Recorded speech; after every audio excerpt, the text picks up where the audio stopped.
Hello everyone, so you are most welcome to chapter number 2 of history. अभी हम लोग ancient history पढ़ रहे हैं। तो जो सेकंड चैप्टर है इसका इसका नाम है अर्ली स्टेट्स एंड इकोनॉमीज़। तो ये एनसीईआरटी का हिस्ट्री है। इससे पहले हमने देखा था द हड़प्पन सिविलाइजेशन वाला पार्ट, जो कि चैप्टर नंबर 1 था, थीम 1। अब देखो वो चैप्टर ना थोड़ा अलग था बाकी के चैप्टर से। वो इस प्रकार से क्योंकि चैप्टर नंबर 2, 3 एंड 4 जो है वो एंशियंट टाइम्स का, एंशियंट हिस्ट्री का जो स्टेट है, इकोनॉमी है, कल्चर है, सोसाइटी है, उसके बारे में बात करने वाला है। यहाँ पे हम लोग चैप्टर नंबर 2 में अर्ली स्टेट्स एंड इकोनॉमीज़ के बारे में बात करने वाले हैं। वहीं चैप्टर नंबर 3 एंड 4 में हम लोग सोसाइटी एंड कल्चर के बारे में बात करेंगे, उसके बारे में पढ़ेंगे।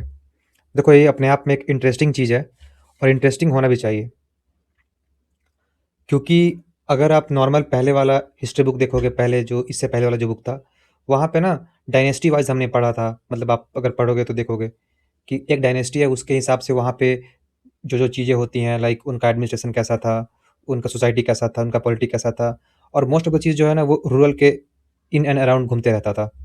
लेकिन यहाँ पे क्या है कि हम लोग कंपेयर करते हुए पढ़ेंगे। लाइक अगर मौर्यन को पढ़ रहे हैं तो साथ में हम लोग गुप्ताज को पढ़ेंगे, साथ में हम लोग और जितने भी इंपॉर्टेंट लाइक कुशानाज वगैरह पढ़ेंगे, इंडो ग्रीक वगैरह पढ़ेंगे, तो सबको अच्छे से कंपेयर करेंगे, उसके बाद पढ़ेंगे। तो वो हमारे लिए एक अच्छा चीज़ हो जाएगा और ये अच्छा तरीका है पढ़ने का, क्योंकि एग्जाम में इस तरह से पढ़ोगे आप तो आपका सारे क्वेश्चंस बनने के हाई चांसेस रहते हैं। तो देखो इस चैप्टर का नाम है अर्ली स्टेट्स एंड इकोनॉमीज और किंग्स, फार्मर्स एंड टाउन्स। तो अगर हमें स्टेट्स के बारे में और उसके इकोनॉमी के बारे में पढ़ना है तो किंग के बारे में जानना होगा, फार्मर के बारे में जानना होगा और टाउन्स के बारे में जानना होगा। ये बहुत ही सिंपल सी बात है, क्योंकि अगर किंग्स के बारे में जानोगे तो समझोगे स्टेट्स के बारे में कि कैसा स्टेट था उस समय। फिर अगर फार्मर के बारे में जानोगे तो जानोगे कि उसका इकोनॉमी कैसा था, फार्मर लोग प्रोस्पेरस थे या नहीं, वो लोग किस तरह का एग्रीकल्चर करते थे, प्रैक्टिस उस समय पे। ठीक है। और अगर टाउन के बारे में जानोगे तो वही टाउन है जो अगर प्रॉस्पर टाउन है तो आप समझोगे कि हाँ उस समय इकोनॉमी भी प्रॉस्पर था और चीज़ें भी सही से जा रही थी। तो ये चीज़ें बहुत क्लियर हैं और आप अच्छे से इसको समझ भी पाओगे। तो यहाँ पे पढ़ने वाले हम लोग 600 बीसी से लेकर 600 सी तक। 600 बीसी से 600 सी मतलब क्या हुआ? इसका सिंपल सा मतलब हुआ कि आप स्टार्ट करने वाले हो महाजनपदास पीरियड से, ठीक है, और ख़त्म करने वाले हो गुप्तास पीरियड पे। अब यहाँ पे एक आपको डाउट होगा कि चलो हमने तो पहले पढ़ लिया आईबीसी के बारे में, ठीक है, और अब हम लोग पढ़ने वाले हैं महाजनपदास से, तो बीच का जो गैप है वो 1500 साल का गैप कहाँ गया? मतलब अगर अगर आपको याद होगा तो जो मैच्योर हड़प्पन का फेज था वो कब खत्म हुआ था? तो वो खत्म हुआ था लगभग लगभग 2600 बीसी में, ठीक है। और कब तक, सॉरी, स्टार्ट हुआ था 2600 बीसी से, खत्म हुआ था 1900 बीसी में। तो ये जो पीरियड है ना 2600 बीसी से लेकर 1900 बीसी तक, उसमें हमने पढ़ा आईवीसी के बारे में। अब 1900 से लेके जो आपका 1300 बीसी, इसको ले लो आप, तो 1900 से 1300 बीसी तक जो है वो आपका हो गया पोस्ट हड़प्पन, जिसको हम लोग बोलते हैं, ठीक है। अब पोस्ट हड़प्पन जो है उसके बारे में भी हमें यहाँ पे नहीं पढ़ना है। और सेकंड चीज़ क्या है, अगर आप 1300 बीसी से लेकर चलोगे या फिर 1500 से लेकर चलोगे, जहाँ से लेकर चलो आप, ऐसे लोग 1500 से ही बोलते हैं, तो 1500 से लेकर 600 बीसी तक जो है वो आपका आता है वैदिक पीरियड, जिसमें अर्ली वैदिक एंड लेटर वैदिक पीरियड के नाम से हम लोग जानते हैं। लेकिन हमें उसके बारे में भी यहाँ पे नहीं पढ़ना है, क्योंकि वो जो भी पीरियड था ना वो भी काफ़ी ज़्यादा रूरल था। अगर बात करें हम लोग पोस्ट हड़प्पन का, तो वो भी आपका काफ़ी रूरल था। वहाँ पे हमें कुछ खास चीज़ें देखने को नहीं मिली, जो कि अगर बात करें हड़प्पन टाइम का तो वहाँ पे हमें देखने को मिली थी, like urban societies, urban street वगैरह, अर्बन आपका देख लो उसमें ग्रेनरीज वगैरह थे, ड्रेनेज सिस्टम वगैरह थे, तो वो सब चीज़ें हमें देखने को नहीं मिली। तो यहाँ से आप समझ लो ना कि हमें वो चीज़ पढ़ने में इंटरेस्ट है जो कि कुछ नया देखने को मिले। अगर हम बात करें फिर से वैदिक पीरियड का, तो वहाँ पे भी सिर्फ हमें वही पुराने टाइप का घर वगैरह देखने को मिलेंगे, हट्स वगैरह टाइप का, और वहाँ पे भी आपका कुछ खास मॉडर्न डेवलपमेंट हुआ नहीं है, वही रूरल सोसाइटी एग्जिस्ट करता है पहले के टाइप से ही। तो इसलिए उसके बारे में हमें ज़्यादा डिटेल में पढ़ाया नहीं गया इस चैप्टर में। तो हम स्टार्ट करते हैं इस चैप्टर को। तो देखो फर्स्ट में यहाँ पे ना 1500 बीसी से लेकर 600 बीसी तक में जो हुआ था उसके बारे में बात किया गया है कि उसमें क्या हुआ था। तो यहाँ पे दो चीज़ें इंपॉर्टेंट है। पहला कि इस पीरियड में जो है वो ऋग्वेदा को कंपोज किया गया था, ठीक है, और एग्रीकल्चर यहाँ पे इंपॉर्टेंट हो गया था, एक मीन्स ऑफ कह सकते हो लाइवलीहुड, और उसको ज़्यादा प्रोस्पर वे में ग्रो होना शुरू कर दिया गया था। मतलब agriculture as a good economic revenue resource बनना शुरू हो गया था इस टाइम पे, तो सेटलमेंट भी शुरू हो गए थे। फिर अगर आप देखोगे तो ये जो है ना, क्या नाम है, जो ऋग्वैदिक पीरियड है, वो मेनली आपका सेटल था नॉर्थ इंडिया में, डेक्कन प्लेटू में भी और कर्नाटका तक फैला हुआ था ये वाला ऋग्वैदिक पीरियड का जो कल्चर है वो, ठीक है? और इसके अलावा अगर हम आगे देखें, तो साउथ इंडिया का बात करें, तो साउथ इंडिया में एक अलग तरह का चल रहा था कल्चर, जिसको हम लोग बोलते हैं मेगालिथिक कल्चर कह सकते हो। और यहाँ पे क्या था ना कि ये इसका नाम उसको सजेस्ट किया कि इसका नाम मेगालिथिक क्यों पड़ा? क्योंकि एक नया वे ऑफ लैंड मतलब नया वे ऑफ डेड का डिस्पोजल आ गया था। मतलब अगर लोगों की मृत्यु होती है तो पहले के टाइप में बरी नहीं करते थे जनरली लोग। पहले के टाइप की नॉर्मल बरी कर दिए, उसके ऊपर जो है वो नॉर्मली ईंट वगैरह से ढक दिए। ये था आपका हड़प्पन पीरियड में। लेकिन पोस्ट हड़प्पन में फिर क्या हुआ कि बरी करने के बाद नॉर्मल मिट्टी वगैरह से ढक दिए। या फिर वैदिक पीरियड में क्या हुआ कि उसको हम लोग जनरली जलाना शुरू कर दिए बॉडी को। तो ये चीज़ें ना खत्म हो गई यहाँ पे, मतलब अलग हो गई थी यहाँ पे। वो क्या था कि अगर बॉडी अगर डेथ कर जाता है कोई आदमी, तो उसको नॉर्मली क्या करते थे, यहाँ पे एक नॉर्मल पीठ को बनाकर उसमें उसके ऊपर जो है वो बड़ा बड़ा पत्थर रख दिया करते थे, इसको हम लोग बोलते हैं मेगालिथ, ठीक है? तो यही एक अलग चीज़ था, जिस तरीके से उन लोग को मतलब दफनाया जाता था, मरे हुए लोगों को या फिर डेड बॉडी को। तो इस तरह से एक नया कल्चर का यहाँ पे हुआ था रिवाइवल साउथ इंडिया में। तो यहाँ पे याद रखना, साउथ इंडिया का है आपका मेगालिथिक, और नॉर्थ नॉर्थ इंडिया का उस समय में क्या था, वैदिक पीरियड। फिर देखो, अब 6th सेंचुरी बीसी के बाद क्या हुआ उसके बारे में यहाँ हमें जानना है। तो 6th सेंचुरी के बाद क्या हुआ, उसके बाद जो इम्पोर्टेंट चीज़ें हैं वो शुरू हो गए। लाइक नए नए स्टेट बनना शुरू हो गए, नए नए एम्पायर बनना शुरू हो गए, नए नए किंगडम बनना शुरू हो गए। आप एग्जांपल ले लो तो महाजनपदास पीरियड में आ जाओगे आप, तो नए नए रूलर आना शुरू हो गए, जो कि अब पावर जो है वो सेंट्रल होता चला गया। पहले जब बात करेंगे हम लोग वैदिक पीरियड का, तो वहाँ पे कोई ज़्यादा मतलब एक सेंट्रल अथॉरिटी नहीं था जो सब कुछ केयर करता था, लोग अपने आप में रहते थे। लेकिन 600 बीसी के बाद जो है वो लोग अपने आप में सेंट्रल अथॉरिटी की ओर बढ़ते चले गए। एक आदमी के पास फुल पावर जाना शुरू हो गया, और कहीं-कहीं जो है ग्रुप ऑफ लोग भी जो है साथ में पावर को शेयर करना शुरू कर दिए। तो यहाँ से नए-नए स्टेट बनना शुरू हो गए, एम्पायर बनना शुरू हो गया, किंगडम बनना शुरू हो गए। फिर नए-नए टाउन बनना शुरू हो गए, ठीक है? और इसके बाद क्या हुआ कि बोलता है कि इसके बारे में हमें कहाँ से पता चला? अगर बात करोगे आप वैदिक पीरियड के बारे में या फिर बात करोगे आप हड़प्पन के बारे में, तो उन लोगों का सोर्स अलग था। लेकिन इस पीरियड का जो सोर्स है वो अलग है। वो आपका इंस्क्रिप्शन हो गया, टेक्स्ट हो गया, कॉइन्स हो गया और विजुअल मटेरियल हो गया। तो ये सब चीज़ें ना आना शुरू हो गई हमारे पास इन सब चीज़ों को पढ़ने के लिए, 600 बीसी के बाद वाले पीरियड की चीज़ों को पढ़ने के लिए। तो ये हमारे लिए एक अच्छा चीज़ हो गया, हमारा सोर्स बदल गया। अब हम लोग यहीं से जान लो पहले कि इंस्क्रिप्शन क्या होता है। तो कोई इंस्क्रिप्शन नॉर्मल सा चीज़ है कि कोई भी अगर एक पत्थर या फिर कोई हार्ड मटेरियल है, उसके ऊपर अगर लिखा जाता है ना, तो उसको बोलते हैं इंस्क्रिप्शन। सिंपल सी बात है, इसको इसी को बोलते हैं इंस्क्रिप्शन। तो ये चीज़ें हमें बहुत जगह मिलने लगी। इसका एग्जांपल एक बहुत अच्छा है, अशोकन पिलर इंस्क्रिप्शन। उसको आप देखोगे कहीं कभी, अगर आपको देखने को मौका मिला होगा रियल लाइफ में, अगर आप इंडिया में हो तो। और अगर बाहर में मतलब अगर आप घर पे रहते हो तो आप बुक में देख सकते हो, या फिर आज के टाइम पे यूट्यूब वगैरह पे देख सकते हो उसके बारे में कि कैसा पिलर होता है, उस पे कैसे लिखा जाता है। तो वो काफ़ी एक मतलब ना अच्छा सोर्स बन गया हमारे लिए जानने के लिए कि कौन-कौन से रूलर थे, उन्होंने क्या-क्या काम किया है। अर्ली हिस्टोरिक पीरियड में कह सकते हो इसको, आप या फिर अर्ली इंडिया में। तो यहाँ पे एक इम्पोर्टेंट पर्सन है जिनका नाम है प्रिंसेप, जेम्स प्रिंसेप। तो अगर जेम्स प्रिंसेप की बात करें तो इन्होंने बहुत इंपॉर्टेंट रोल प्ले किया था डेसिफर करने में ब्राह्मणी एंड खरोस्ती स्क्रिप्ट को। और इनका ये जो 2 स्क्रिप्ट है ना, ये आपको बहुत इंपॉर्टेंट रोल प्ले करता है जानने में अशोकन हिस्ट्री के बारे में और मौर्यन हिस्ट्री के बारे में। तो ये सबसे अर्लीस्ट जो इंस्क्रिप्शन हमें मिले हैं वो यही 2 मतलब मेनली स्क्रिप्ट में लिखे गए हैं। तो यहाँ पे मेंशन किया गया पियादसी के बारे में। पियादसी मतलब क्या होता है, प्लीजेंट टू बिहोल्ड। और ये नेम किसके लिए यूज़ किया गया है, अशोका के लिए। अब यहाँ पे एपिग्राफी के बारे में बात किया, देखो ये इंपॉर्टेंट कीवर्ड है। एपिग्राफी का मतलब होता है स्टडी ऑफ इंस्क्रिप्शन। जो मैंने बताया अभी आपको कि इंस्क्रिप्शन जो होता है वो हार्ड रॉक सरफेसेस वगैरह पे लिखा गया जो स्क्रिप्ट है उसको बोलते हैं इंस्क्रिप्शन। तो इसका जो स्टडी करता है उसको बोलते हैं हम लोग एपिग्राफी। अब हाँ, तो मैंने बोला कि पियादसी जो नाम है वो किसके लिए है, अशोका के लिए है, जो कि मोस्ट फेमस रूलर थे बुद्धिस्ट टेक्स्ट के अनुसार। हाँ, तो ये आपको पता होगा कि अशोका ने बाद में बुद्धिज्म को अपनाया था, इसलिए बुद्धिस्ट टेक्स्ट में उनका बहुत बार मतलब मेंशन है, और इसीलिए उनको one of the most famous ruler बताया गया है बुद्धिस्ट टेक्स्ट के अनुसार। ये बात याद रखना यहाँ पे आप। और इसके अलावा new direction to investigation into earlier Indian political history ये शुरू हो गया due to the decipher of Brahmani and Kharosthi script by James Prinsep.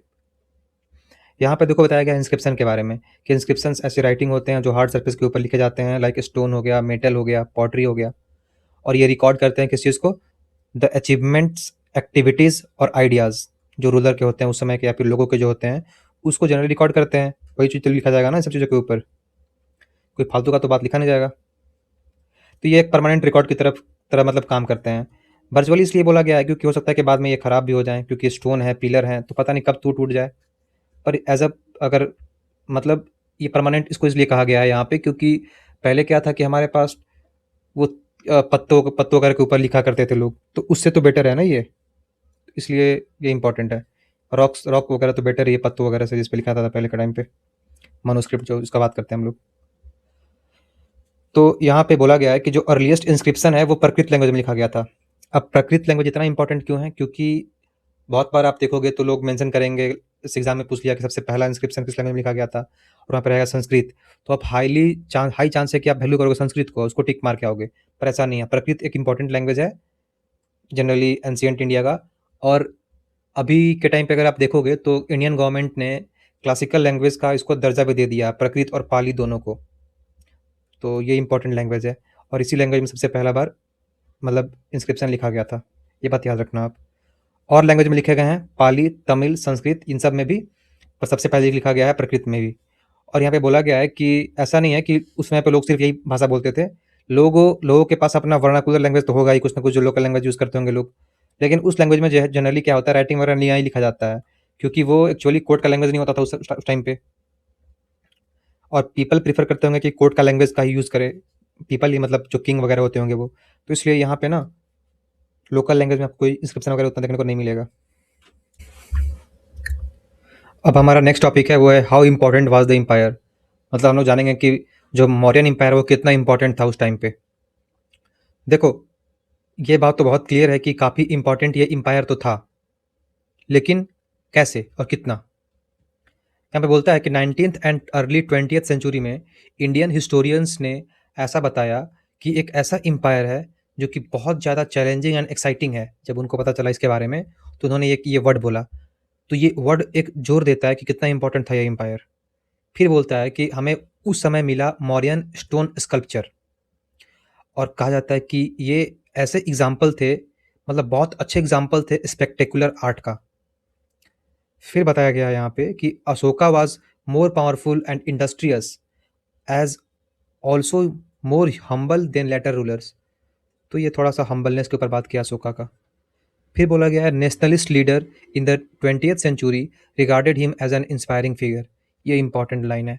देखो, जब जब हमारा इंडिपेंडेंट डे था, मतलब उससे पहले जो हमारा फाइट चल रहा था इंडिपेंडेंस के लिए, तो नेशनलिस्ट रूलर जो थे, सॉरी नेशनलिस्ट जो लीडर थे, वो अशोका द ग्रेट का नाम लेते थे as a most important ruler जो हमारे पास भी है। और उससे उन लोग को अंदर से करेज मिलता था फाइट करने के लिए इन ब्रिटिशर से। तो कह सकते हो एक इंपॉर्टेंट फिगर बन चुका था उस समय में अशोका। तो ये अपने आप में बहुत बड़ा रूलर था। इसीलिए आप अगर देखोगे तो हमारा जो चक्र जो है इंडियन फ्लैग में, जो इंडियन फ्लैग में चक्र है यहाँ पे, इसका नाम रखा गया अशोक चक्र। क्यों रखा गया अशोक चक्र? इसी इन्हीं अशोका के नाम के ऊपर ही, क्योंकि ये इतने इंपॉर्टेंट रूलर बन चुके थे उस समय तक हमारे इंडिपेंडेंस डे के टाइम पे, फ्रीडम स्ट्रगल के टाइम पे इंपॉर्टेंट मतलब फिगर बन चुके थे अशोका। फिर अगर हम लोग बात करें तो मौर्यन एम्पायर जो है लगभग 150 सालों में ख़त्म हो गया था। इतने वास्ट एम्पायर होने के बावजूद भी 150 सालों में ही ख़त्म हो गया। क्यों? क्योंकि जो इसके लेटर रूलर्स थे अशोका के बाद वाले, वो उतने ज़्यादा पावरफुल नहीं हो सके, ना उतने ज़्यादा इंडिविजुअल अपने तरफ से अच्छा खासा पॉलिसी बना सके। तो ये भी एक रीज़न था। और क्या है, it did not encompass the entire सब कंटिनेंट।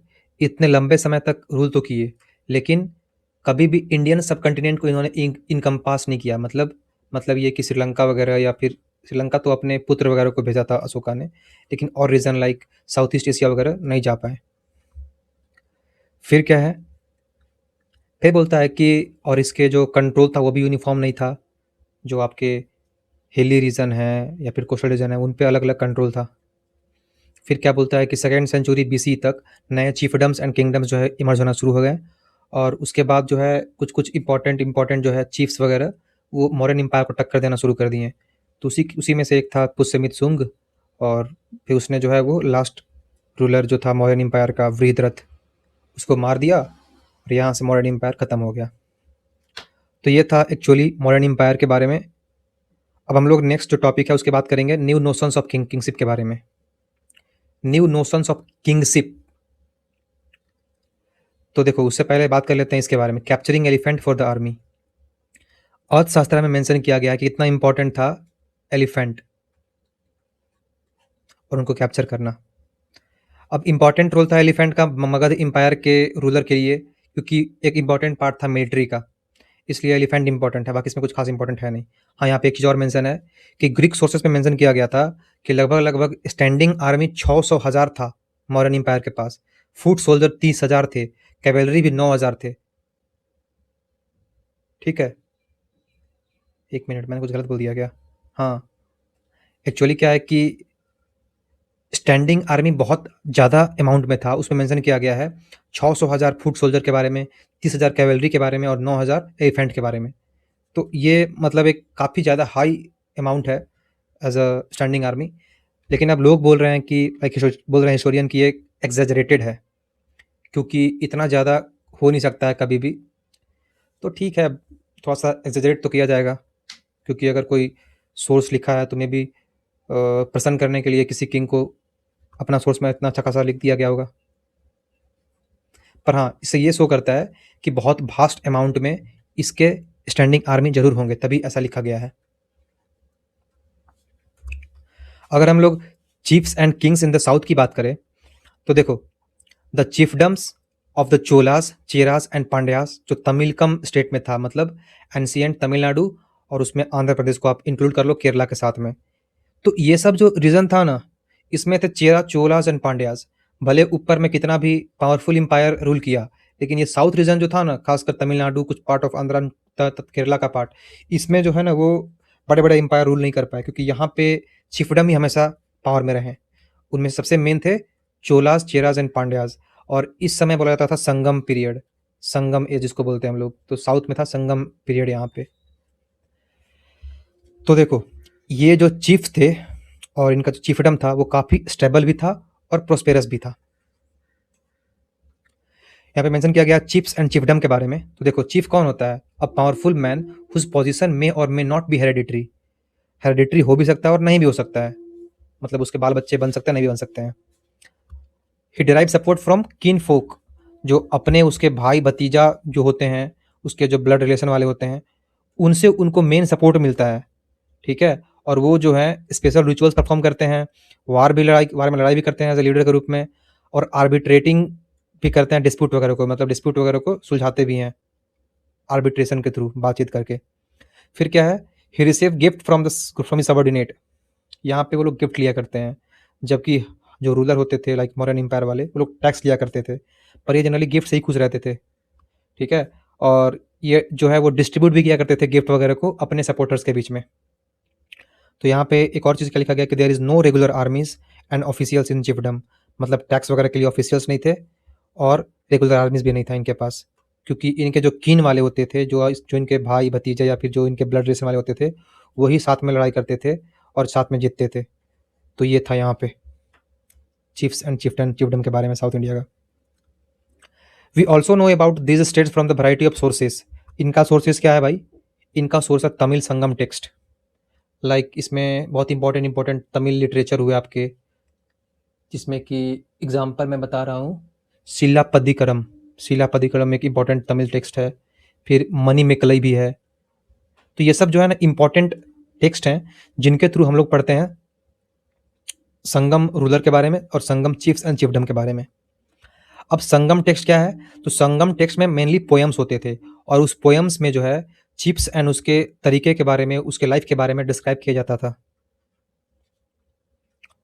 फिर यहाँ पे बोला गया है कि सातवाहनास भी एक इंपॉर्टेंट चीफ थे साउथ इंडिया में, मतलब साउथ नहीं बोल सकते इनको बोल सकते, डेक्कन रीजन में थे Satavahanas, part of western and central India में, जो कि लगभग सेकेंड सेंचुरी बीसी से लेकर सेकेंड सेंचुरी सी तक रूल किए थे सातवाहनास। तो लगभग 400 सालों तक इन्होंने रूल किया है भाई, तो काफ़ी इंपॉर्टेंट होंगे ये रूलर उस समय में, सातवाहनास। इसमें मेन रूलर कौन था? गौतमी पुत्र सातकर्णी, तो ये एक इंपॉर्टेंट नेम है। लेकिन इसके बारे में जो है ना हम लोग जब पढ़ेंगे ना डिटेल में, नॉर्मल हिस्ट्री पढ़ेंगे जहाँ पर हम लोग किंगडम और उसके रूलर और उसके मेन काम के बारे में पढ़ेंगे। क्योंकि हम लोग जो पढ़ रहे हैं अभी पढ़ रहे हैं हम लोग मेनली इकोनॉमीज़ एंड स्टेट के बारे में पढ़ रहे हैं, और वो पढ़ रहे हैं हम लोग कैसे, सब चीज़ को मिला-जुला कर कि कहाँ पे क्या था, कहाँ पे क्या नहीं था, उस टाइप से। तो यहाँ पे जो है मेंशन बस उसको याद कर लो। एक बार डिटेल में पढ़ेंगे हम लोग एंशिएंट हिस्ट्री को नॉर्मल स्टाइल में, जहाँ पे किंगडम और किंग के बारे में, उसके रूलर के बारे में और वहाँ पे जो काम है उसके बारे में पढ़ेंगे डिटेल में। तो देखो फिर साकाज़ आ गए। साकाज़ कौन थे? ये इंडो ग्रीक थे कह सकते हो आप, जो कि बाहर से आए हुए थे, ग्रीक रीजन से आए हुए थे। इन्होंने भी सेंट्रल एशियन रीजन में, मतलब इनका ओरिजिन हुआ था सेंट्रल एशियन रीजन में, और ये इंडिया में जो थे वो नॉर्थ वेस्टर्न रीजन में लाकर बहुत लंबे टाइम तक ये भी रहे थे, लगभग 2 से 250 साल तक। तो यहाँ बोला गया है कि their social origin were often obscure, but as we will see in the case of Satavahanas, once they acquired power they attempted to claim social status in a variety of ways. इनका तो मतलब क्लियर नहीं है कहाँ से इनका origin वगैरह क्या था, लेकिन जैसे ही मतलब इनके जाति के बारे में नहीं पता था हमें, इनके ओरिजिन के बारे में पता नहीं था हमें क्लियरली, लेकिन जैसे ही ये लोग मतलब पावर एक्वायर किए तो उसके बाद ब्राह्मणास के थ्रू जो है वो अपना एक सोशल स्टेटस इन लोग बढ़ा दिया इन लोगों ने। तो एक इंपॉर्टेंट रोल था ब्राह्मणास वगैरह का, जो कि इनको हेल्प करते थे हायर स्टेटस प्रोवाइड कराने में, इनका हायर बर्थ प्रोस्पेरिटी वगैरह के लिए कह सकते हो आप। तो जो अर्ली स्टेट्स हुए हैं वो जनरली आपके महाजनपदाज हुए हैं। अब बात करें महाजनपदाज का, तो बहुत सारे इसमें अलग चीज़ें नहीं हैं। देखो महाजनपदाज 16 जो मेनली थे वो काफ़ी इंपॉर्टेंट है। देखो महाजनपद का मतलब क्या होता है, ये आप कह सकते हो कि एक स्टेट थे। अभी हमारे टाइम में कैसे स्टेट होता है, लगभग 29-28 स्टेट हमारे पास अभी है, 28 स्टेट है। तो उस टाइम पे भी क्या था कि बांट दिया गया था बहुत सारे स्टेट में, और हर एक स्टेट का अपना किंग वगैरह होता था और रूलर वगैरह होता था। तो यही था महाजनपदास। इसका नाम महाजनपदास क्यों पड़ा? देखो जनपद जो है ना उसका मतलब क्या होता है, जन मतलब होता है पीपल, पद मतलब जहाँ लोग सेटल करते हैं। तो जहाँ लोग सेटल करते हैं उसको बोलते हैं जनपद। तो महाजनपद क्या हो गया? तो अब देखोगे ना जब पढ़ोगे आप वैदिक सोसाइटी के बारे में, तो वहाँ पे पहले जनपद था। ठीक है, जनपद मतलब जहाँ पे लोग, छोटा सा स्टेट होता होगा, इसको ऐसा समझ लो आप। लेकिन जब बात करें महाजनपदास का, तो एक बड़ा स्टेट बन गया, वहाँ पे उसका अपना एक रूलर हो गया, ठीक है ना, और उसका एक किंगडम टाइप का हो गया। तो ये डिफरेंस है जनपद और महाजनपद में। जनपद में तो वैदिक पीरियड में अब था महाजनपद, और 600 सेंचुरीज के बाद जो है वो महाजनपद आ गया। इसके बारे में क्या है, देखो era associated with early state cities, the growing use of iron and development of coinage। तो ये 3-4 पॉइंट है ना काफ़ी इंपॉर्टेंट है। इस एरा में जो है ना क्या शुरू हो गया, पहला नंबर पे नए नए स्टेट आ गए, सिटीज़ बनना शुरू हो गई नए नए, अब आयरन का यूज शुरू हो गया। आपने देखा होगा कि हड़प्पन पीरियड के पहले भी और उसके बाद भी अभी तक, यानी कि वैदिक पीरियड से लेकर देखा जाए अब, तो उसके बाद भी मतलब पोस्ट वैदिक पीरियड में अगर बात करोगे या फिर बोलोगे लेटर वैदिक पीरियड में, तब जाके आयरन का यूज शुरू हुआ। और अभी के टाइम में जो है महाजनपदास के टाइम में वो ज़्यादा से ज़्यादा जो है बढ़ गया यूज़ आयरन का। तो आयरन का एक बहुत बड़ा रोल है, खासकर एग्रीकल्चर में। फिर क्वाइनेज वगैरह भी आ गया, ठीक है, जो पहले उतना अच्छा नहीं था, सील वगैरह था पहले के टाइम पे, अब क्वाइनेज वगैरह आ गया। लाइक अब यहाँ पे बात होगा मेनली सिल्वर वगैरह, ब्रॉन्ज वगैरह का, और कुछ कुछ क्वांटिटीज़ में गोल्ड भी हो सकते हैं। फिर बुद्धिज़्म, जैनिज़्म का स्प्रेड होना शुरू हो गया, क्योंकि अब नए नए थॉट्स आना शुरू हो गए। पहले सिर्फ और सिर्फ हम लोग देखोगे आप तो वेदास वगैरह के पास फोकस किया जा रहा था वैदिक पीरियड में, तो अब यहाँ पे आ गए बुद्धिज़्म एंड जैनिज़्म। फिर जो 16 इंपॉर्टेंट महाजनपदास हैं वो ग्रो किए। यहाँ पे कुछ इंपॉर्टेंट का नाम लिखा गया है, लाइक वज्जी, मगध, कोसल, कुरु, पांचाल, गंधार एंड अवंती। लेकिन ऐसे बहुत सारे हैं जो अभी आप उसके बारे में देखोगे। मैं एक बार दिखा देता हूँ आपको। लाइक यहाँ पे मेंशन किया गया 16 महाजनपदास के बारे में। फर्स्ट है आपका कंबोज, फिर है गांधार, फिर क्या है, फिर देखोगे इधर तो आप सेकंड नंबर, थर्ड नंबर, हाँ मल्ला हो गया, अंग हो गया, मगध हो गया, वज्जी हो गया, वत्स हो गया, काशी हो गया, कौशल हो गया, पांचाल, कुरु, सूरसेना, मत्स्य, अवंती, अस्मक और गांधार, और ऊपर में मेरे ख्याल से तक्षशिला, कंबोज। तो ये सब इंपॉर्टेंट कह सकते हो आपके महाजनपदास थे 16। और इसके कैपिटल भी यहाँ पे देखो मेंशन किया गया है, लाइक पुष्कलावती, फिर तक्षशिला, फिर इधर कुरु का इंद्रप्रस्थ, पांचाल का अचिचित्रा अचिचत्रा, मल्ला का कुशीनगर, अंग का चंपा, मगध का राजगीर। तो देखोगे ना तो आप यहाँ पे ये जो कैपिटल भी है ना उतना ही इंपॉर्टेंट है हमारे लिए जितना इंपॉर्टेंट ये महाजनपदास हैं। क्योंकि यहाँ पे आपका ना एग्जाम में अगर आप बात करोगे यूपीएससी वगैरह का, तो पूछ लेगा आपको मैच द फ्लोइंग करके, किसमें से इसको मैच करो। तो अगर आप 4-5 बार अगर आप इसको पढ़ लोगे तो आपको याद हो जाएगा कि कौन किसका कैपिटल है। कुछ कुछ ये तो आपको याद भी होंगी, लाइक अगर गांधार, अगर तक्षशिला अगर आप थोड़ा-सा अगर आप अच्छे से जानते हो इसके बारे में, मौर्यन पीरियड के बारे में, आपको पता होगा तक्षशिला जो है यहीं पे था, ठीक है ना? मतलब नॉर्थ वेस्ट पार्ट में सबसे ऊपर जो है वो वहाँ पे था। और जो गांधार है, गांधार में से आप बात कर लो गांधारी, गांधारी जो थी महाभारत वाली, तो गांधार नरेश कौन थे? उसका उसका भाई था, जो कि दुशासन और दुर्योधन का मामा थे, शकुनी। तो शकुनी शकुनी था राजा वहाँ का उस समय में, गांधार का। तो तक्षशिला उससे आप रिलेट कर लो तो आपको याद रह जाएगा। कंपोज में आप थोड़ा-सा याद कर लो, पुष्कलावती। तो ट्रिक लगा लोगे तो आपको तुरंत याद हो जाएगा।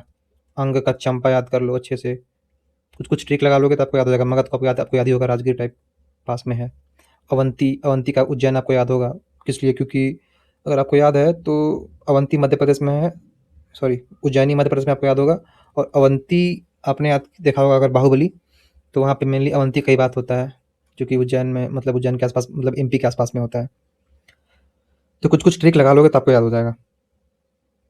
फिर अब इन महाजनपदास की बात करें हम, तो इनमें ये रूल किए जा रहे थे किंग के द्वारा, कुछ कुछ जो था डायरेक्ट आपका मोनार्की था, और कुछ कुछ आपका ओलिगार्कीज भी था। ओलिगार्चीज मतलब जहाँ पे गण और संघ थे। मतलब देखो, मोनार्की में क्या होता है? मोनार्की में ये होता है कि एक रूलर है, वो जो बोलेगा उसका डिसीजन सबसे सुप्रीम होगा।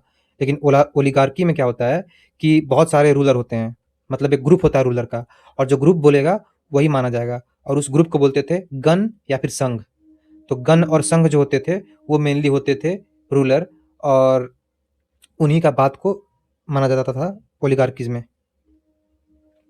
यहाँ पे बोला गया है कि जो ग्रुप ऑफ पीपल थे उनको बोलते थे हम लोग राजा भी। तो ये जो गण और संघ होते थे ना, मतलब गण और संघ समझो कि आपका स्टेट हो गया, नॉट ग्रुप ऑफ पीपल। जैसे कि अगर आप इसमें समझोगे तो हम लोग बोलते हैं ना कि जो वज्जी वज्जी संघ है, वज्जी को हम लोग एज ए महाजनपद नहीं बोलते हैं, क्या बोलते हैं? वज्जी एक संघ था। तो संघ मतलब समझो समझो कि क्या हो गया, वो एक सिटी हो गया, या फिर एक कह सकते हो कि वो एक स्टेट हो गया। तो जो ओलिगार्कीज, जितने ओलिगार्चीज वाले महाजनपद थे उनका नाम था गण या संघ, और जो नॉर्मली थे उसका नाम महाजनपद ही था, ऐसे समझ लो। और जो इसके रूलर थे, जो ग्रुप ऑफ पीपल थे, उनको बोलते थे राजा। तो राजा कोई सिंगल चीज़ों का नाम नहीं है, ग्रुप ऑफ पीपल का ही नाम है। फिर यहाँ बोलते हैं कि महाजनपदास, मतलब ये जो गण और संघ थे, यही गण और संघ से महावीर और बुद्धा दोनों बिलोंग करते थे अपने टाइम में। तो ये भी इंपॉर्टेंट पॉइंट है। फिर इसमें एग्जाम्पल दिया हुआ है कि वज्जी एक संघ था, और the rajas probably control resources such as land and collectively. तो जो गण और संघ के जो राजा थे वो कलेक्टिवली रिसोर्सेज को कंट्रोल करते थे, ना कि एक सिंगल किंग जो है वो सब कुछ को कंट्रोल करेगा। तो ये भी एक इंपॉर्टेंट पॉइंट है। इसके अलावा each mahajanapadas had a capital city, वो तो होगा ही, और capital city is also fortified. Like अगर इसका एक एग्जाम्पल देख लो, तो कहाँ था कैपिटल मगध का? मगध का कैपिटल था आपका राजगीर। आप आगे देखोगे इसके बारे में डिटेल में। तो राजगीर एक फोर्टिफाइड था। क्यों? प्रोटेक्शन के लिए। फुल प्रोटेक्शन दिया जाएगा ना भाई किंग को और उसके कैपिटल सिटी को। अब यहाँ से एक नया टर्म है, मतलब इसके बारे में मैंने आपको पहले बता दिया है, जनपद। इसका मतलब क्या होता है? लैंड वेयर अ जन सेट इट्स फुट और सेटल, मतलब जहाँ पे लोग रहते हैं उसको बोलते हैं जनपद। और ये प्रकृत और संस्कृत दोनों लैंग्वेज से आया हुआ है, तो याद रखना इसको अच्छे से कि दोनों लैंग्वेज से आया हुआ, सिर्फ संस्कृत और सिर्फ प्रकृत से नहीं आया है। फिर अगर हम नेक्स्ट बात करें, तो बोला जाता है कि जो ब्रह्मनास थे उन्होंने उस टाइम पे संस्कृत टेक्स्ट लिखना शुरू कर दिया था। मतलब आप ऐसा समझ लो कि जो वैदिक पीरियड था उसमें टेक्स्ट तो था, लेकिन वो आपका ओरल ट्रेडिशन में था। यहाँ पे जो है ना 6th सेंचुरी के बाद मेनली क्या हुआ कि लोग लिखना शुरू कर दिए, और उनमें से एक इंपॉर्टेंट टेक्स्ट है धर्मसूत्रास। धर्मसूत्रास को बोलते हैं, it is a legal document, मतलब what the king has to do it is mention in this book. जो किंग को करना है, क्या करना चाहिए, क्या फॉलो करना है, वो लिखा गया है। तो आप देखोगे तो यहाँ से ना ब्रह्मनास का थोड़ा पावर बढ़ना शुरू हो गया किंग के ऊपर, क्योंकि जो वो लिखते थे ब्रह्मनास, वो किंग को फॉलो करना पड़ता था इस धर्मसूत्रास के अनुसार। और कह सकते हो कि यहाँ पे ना ब्रह्मनास का मेन रोल क्या होता था कि वो उनको एक अथॉरिटी, एक सुप्रीम अथॉरिटी प्रोवाइड करवाते थे। तो इसलिए जो किंग थे वो ब्रह्मनास से खुश रहते थे कि उनको वो थोड़ा भगवान का दर्जा दे रहे थे, कि ये थोड़ा-सा भगवान के मैसेंजर हैं, या फिर काफ़ी इनका ऊँचा कद है, उस टाइप से थोड़ा। तो यहाँ पे देखो क्या बोला गया है कि ये धर्मसूत्रास थे, ये laid down norms of the ruler, ठीक है? और ये किसके लिए था? क्षत्रिय के लिए था। फिर बोला गया इसमें कि अब उसके बाद जो है कल्टीवेटर, ट्रेडर और आर्टिसंस, ये 3 ऐसे ग्रुप थे जो रूलर को टैक्स दिया करते थे, ठीक है? तो इन ग्रुप के अलावा और सारे ग्रुप रहते थे, पर वो टैक्स नहीं दे पाते थे क्योंकि वो उनका इनकम उतना अच्छा खासा उस समय पे नहीं होगा, या फिर वो मेनलैंड में नहीं रहते थे। तो आर्टिसंस वगैरह, कल्टीवेटर और ट्रेडर वगैरह उस समय पे टैक्स वगैरह दिया करते थे। तो ये ग्रुप है। फिर आगे बात क्या किया गया है, फिर बोला गया है कि हाँ, तो टैक्स कलेक्ट करने का और मेथड भी था, या फिर कह सकते हो इकोनॉमिक कंडीशन ठीक करने का, या फिर वेल्थ इकट्ठा करने का, कि आप रेड कर दो अपने नेबरिंग स्टेट में। तो आप यहाँ से कह सकते हो कि लड़ाई वगैरह शुरू हो गया था आपस में किंग्स के द्वारा और रूलर के द्वारा। वो था मेनली किसके लिए, वेल्थ के लिए, वेल्थ को एक्वायर करने के लिए। अगर आप वैदिक पीरियड पढ़ोगे तो उसमें आप पढ़ोगे कि जो जनरली फाइट वगैरह हुआ करते थे तो वो होते थे आपके कैटल के लिए, कैटल वार जिसको बोलते थे हम लोग, कैटल वार। अगर पशुओं का वार, पशुओं के लिए वार कह सकते हो इसको आप। मतलब क्या था कि अगर आपको कैटल चाहिए किसी और रूलर से, ज़्यादा कैटल अमाउंट कैटल चाहिए, मतलब ज़्यादा चाहिए आपको, भेड़ बकरियाँ, गाय वगैरह, तो आपको उससे लड़ना पड़ेगा, और लड़ने के बाद आप कैटल उसका ले सकते हो अपने अंडर पे। लेकिन अब क्या हो गया, अब शुरू हो गया वेल्थ का वार, जहाँ पे मे बी सिल्वर वगैरह कॉइन्स वगैरह, ब्रॉन्ज कॉइन्स वगैरह के लिए लड़ाई हुआ करता होगा, या फिर एग्रीकल्चर के लिए, या फिर कुछ और के लिए, बोटीज वगैरह के लिए। तो ठीक है, वही सब चीज़ें हैं। फिर बोलता है कि अब स्टैंडिंग आर्मी आ गए, वार करना है तो स्टैंडिंग आर्मी तो चाहिए होगा ना भाई। फिर क्या है, रेगुलर ब्यूरोक्रेसी आ गया, क्योंकि अगर टैक्स कलेक्ट करना है तो ये काम तो इनका ही है, तो ये तो होगा ही, सिंपल सी बात है। और इसके अलावा क्या बात करता है कि जो ये मिलिट्री क्लास थे ना, तो मिलिट्री क्लास के जो लोग थे वो कहाँ से आते थे, तो मेनली आते थे पिजेंट्री क्लास से ही। तो मतलब पिजेंट्री ही उस समय में भी मिलिट्री सर्विस दिया करता था। मतलब वो नहीं देते थे, कह सकते हो इसको आपकी, वो लोग का जो लोग होते होंगे वहाँ पर उनके घर में, वो लोग जाया करते होंगे आर्मी में, किंग के लिए, किंग के लिए फाइट करने के लिए। तो उसके बारे में यहाँ पे बात कर रहा है।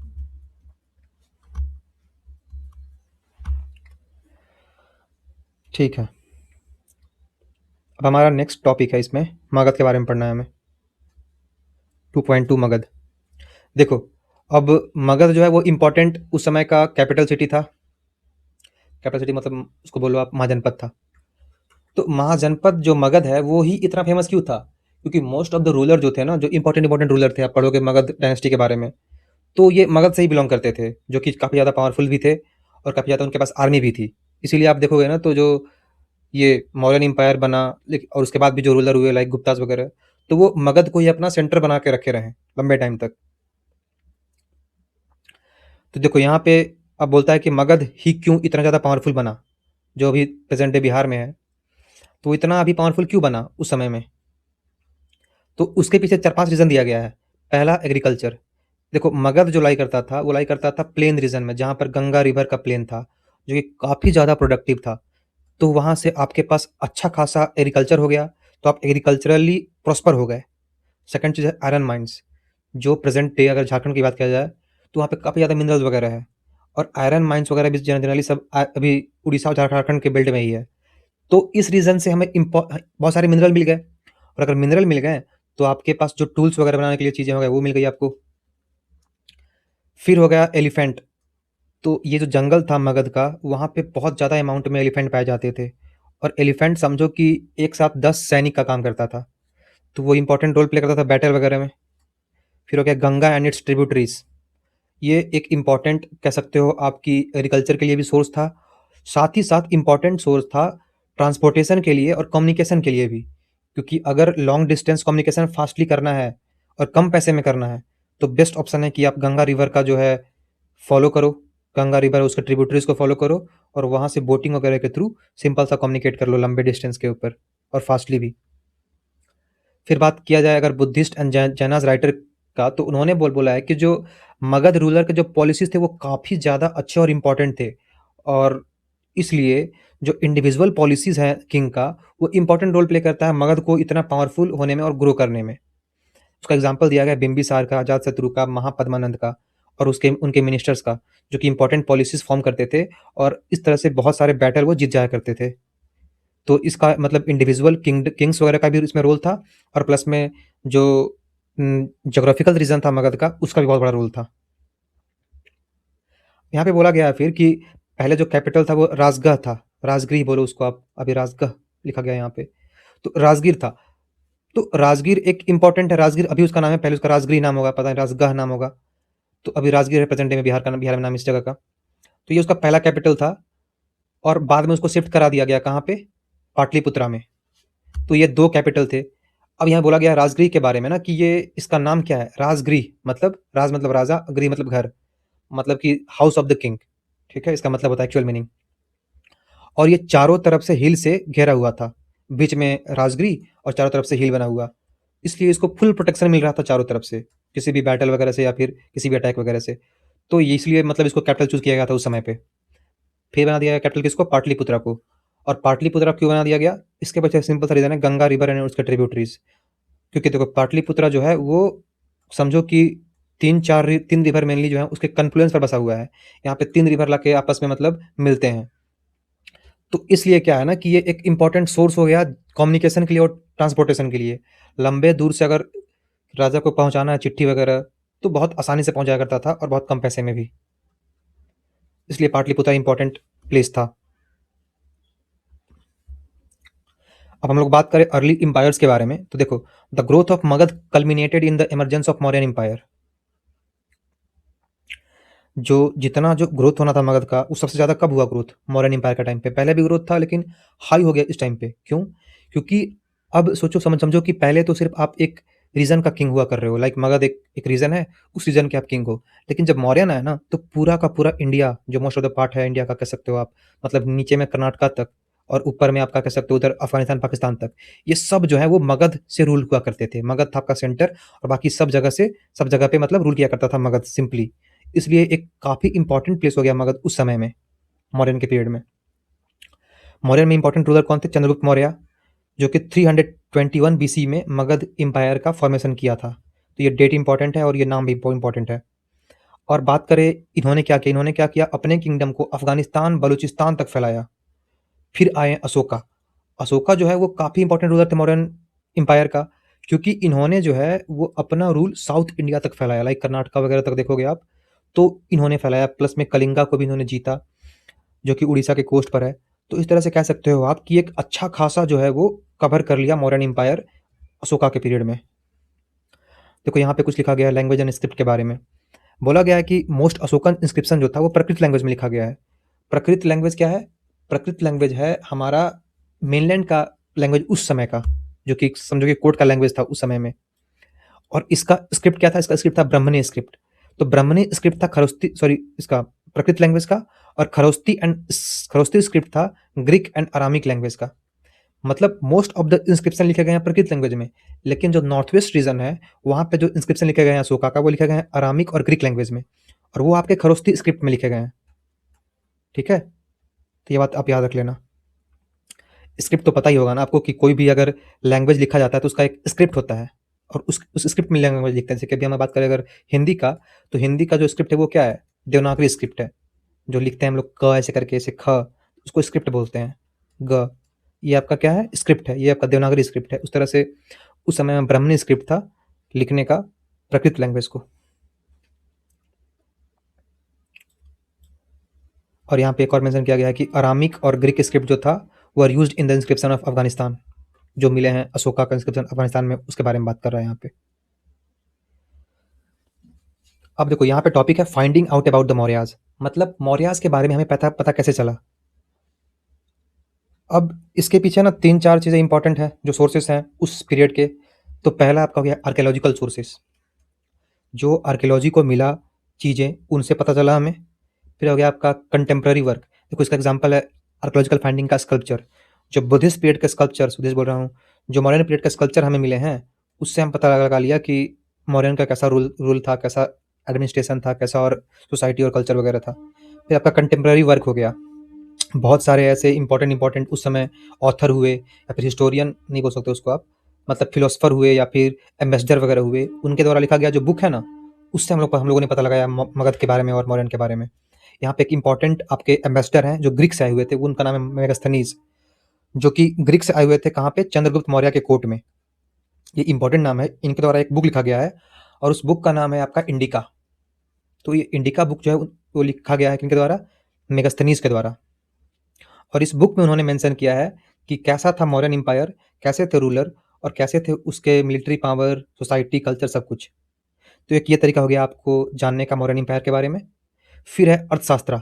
ये भी एक इंपॉर्टेंट बुक है, लिखा किसके द्वारा गया है? कौटिल्य या फिर चाणक्य के द्वारा लिखा गया ये वाला बुक।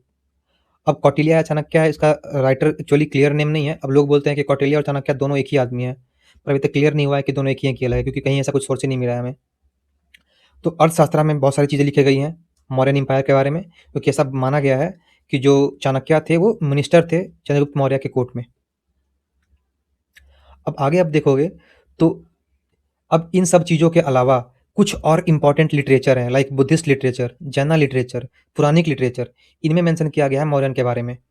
फिर संस्कृत लिटरेरी वर्क जो है वो काफ़ी ज़्यादा जो है वो लिखे गए हैं इसके बारे में, मौर्यन के बारे में। फिर इंस्क्रिप्शन ऑफ अशोका, ये तो बहुत इंपॉर्टेंट सोर्स है। जितने इंस्क्रिप्शन हैं लगभग लगभग आप देखोगे तो 12-13 इंस्क्रिप्शन है जो कि मेजर रॉक इंस्क्रिप्शन है अशोका का, और लगभग लगभग बहुत सारे ऐसे हैं जो कि माइनर हैं, बहुत जगह पे मिले हैं, तो वो भी इंस्क्रिप्शन है। उनमें लिखा गया अशोका के बारे में, उसके काम के बारे में, उसके धम्मा के बारे में।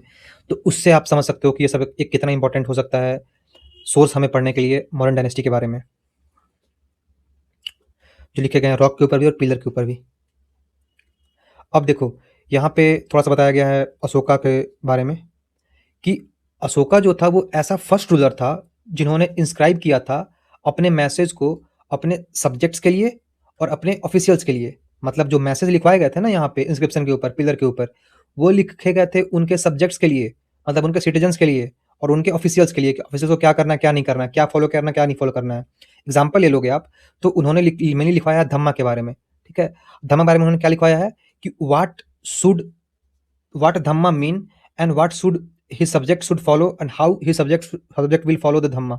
उसमें मेंशन किया गया है कि you should respect towards elder, you should show generosity towards brahmanas, you should renounce worldly life, treating slaves and servants kindly, respect for religion and tradition other than one's own।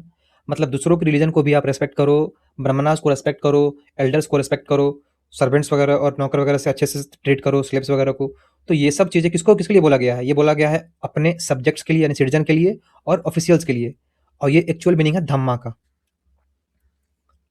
अब आगे अगर बात करें हम लोग तो एडमिनिस्ट्रेशन कैसा था मगध एम्पायर का। तो देखो एडमिनिस्ट्रेशन की बात किया जाए तो मगध एम्पायर को मतलब मगध एम्पायर का 5 इंपॉर्टेंट पॉलिटिकल सेंटर था। पहला उसका कैपिटल सिटी पाटलिपुत्रा, दूसरा तक्षशिला। कहाँ पे तक्षशिला है? अभी आपने देखा था मैप में, वो था आपका गांधार के पास, गांधार यानी कि नॉर्थ वेस्ट इंडिया में गांधार का कैपिटल था तक्षशिला। तो तक्षशिला वहाँ पे हो गया। फिर उज्जैनी, उज्जैनी कहाँ है? एमपी में। तो एमपी वाला यानी कि कह सकते हो आप सेंट्रल इंडिया में। फिर तोसाली कहाँ पे है? ये आपका ईस्टर्न इंडिया में है। सुवर्णगिरी कहाँ पे है? तो सुवर्णगिरी आपका कर्नाटका रीजन में है यानी कि साउथ इंडिया में। तो देखो ये अलग अलग पार्ट ऑफ इंडिया में एक बनाया गया है सेंटर, और उस सेंटर से उस लोकल रीजन में रूल किया जाता था। और इन सब जो आपके सेंटर है, इंपॉर्टेंट सेंटर, इसको बोलते हैं हम लोग प्रोविंशियल सेंटर, इसका अपना अपना एक होता था गवर्नर, और वो जनरली राजा के घर के ही लोग हुआ करते थे, लाइक उसके सन हो गए या फिर और इम्पोर्टेंट कोई पर्सन हो गए जो कि उस समय इंपॉर्टेंट पर्सन थे, तो वो लोग वहाँ पे रहा करते थे मेनली और रूल किया करते थे वहाँ से as a part of Magadha empire.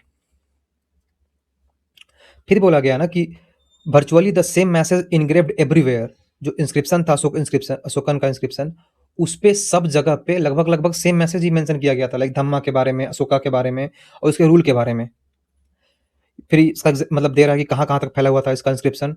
तो वो बोला जा रहा है कि like north western frontier Pakistan में, फिर आंध्र प्रदेश में, उड़ीसा में, उत्तराखंड में। तो मतलब इतना लंबे लंबे जगह पर, मतलब दूर दूर जगह पर ये सब चीज़ें लिखी गई थी पिलर इंस्क्रिप्शन के थ्रू, रॉक इंस्क्रिप्शन के थ्रू। तो ये बताता है कि कितना भास्ट एम्पायर था किसका, मौर्यन का। फिर बोला गया है कि क्या यूनिफॉर्म एडमिनिस्ट्रेशन था मौर्यन का? तो नहीं, ऐसा नहीं था। इसके पीछे रीजन दिया गया है कि मौर्यन का एम्पायर यूनिफॉर्म क्यों नहीं था, मतलब सब जगह यूनिफॉर्मली एडमिनिस्ट्रेशन क्यों नहीं हो रहा था, सब जगह पे अलग अलग रूल होंगे, इसलिए बोल रहा है यहाँ पे। उससे पहले आप यहाँ पे, नहीं इसके बारे में बाद में बात करूंगा मैं, ये आपके मेजर और माइनर रॉक एडिक्ट है, तो इसके बाद करते हैं बात उसके ऊपर हम लोग। देखो तो रीज़न क्या था यूनिफॉर्मिटी नहीं होने का? पहला रीज़न था द रीज़न आर टू वाट मतलब डाइवर्स। जो रीजन थे मौर्यन एम्पायर का वो काफ़ी डाइवर्स थे। मतलब क्या है? मतलब कहीं पे हिली टेरेन है, कहीं पे कोस्टल एरिया है, लाइक उड़ीसा में, लाइक इसमें अफगानिस्तान में हिली टेरेन है।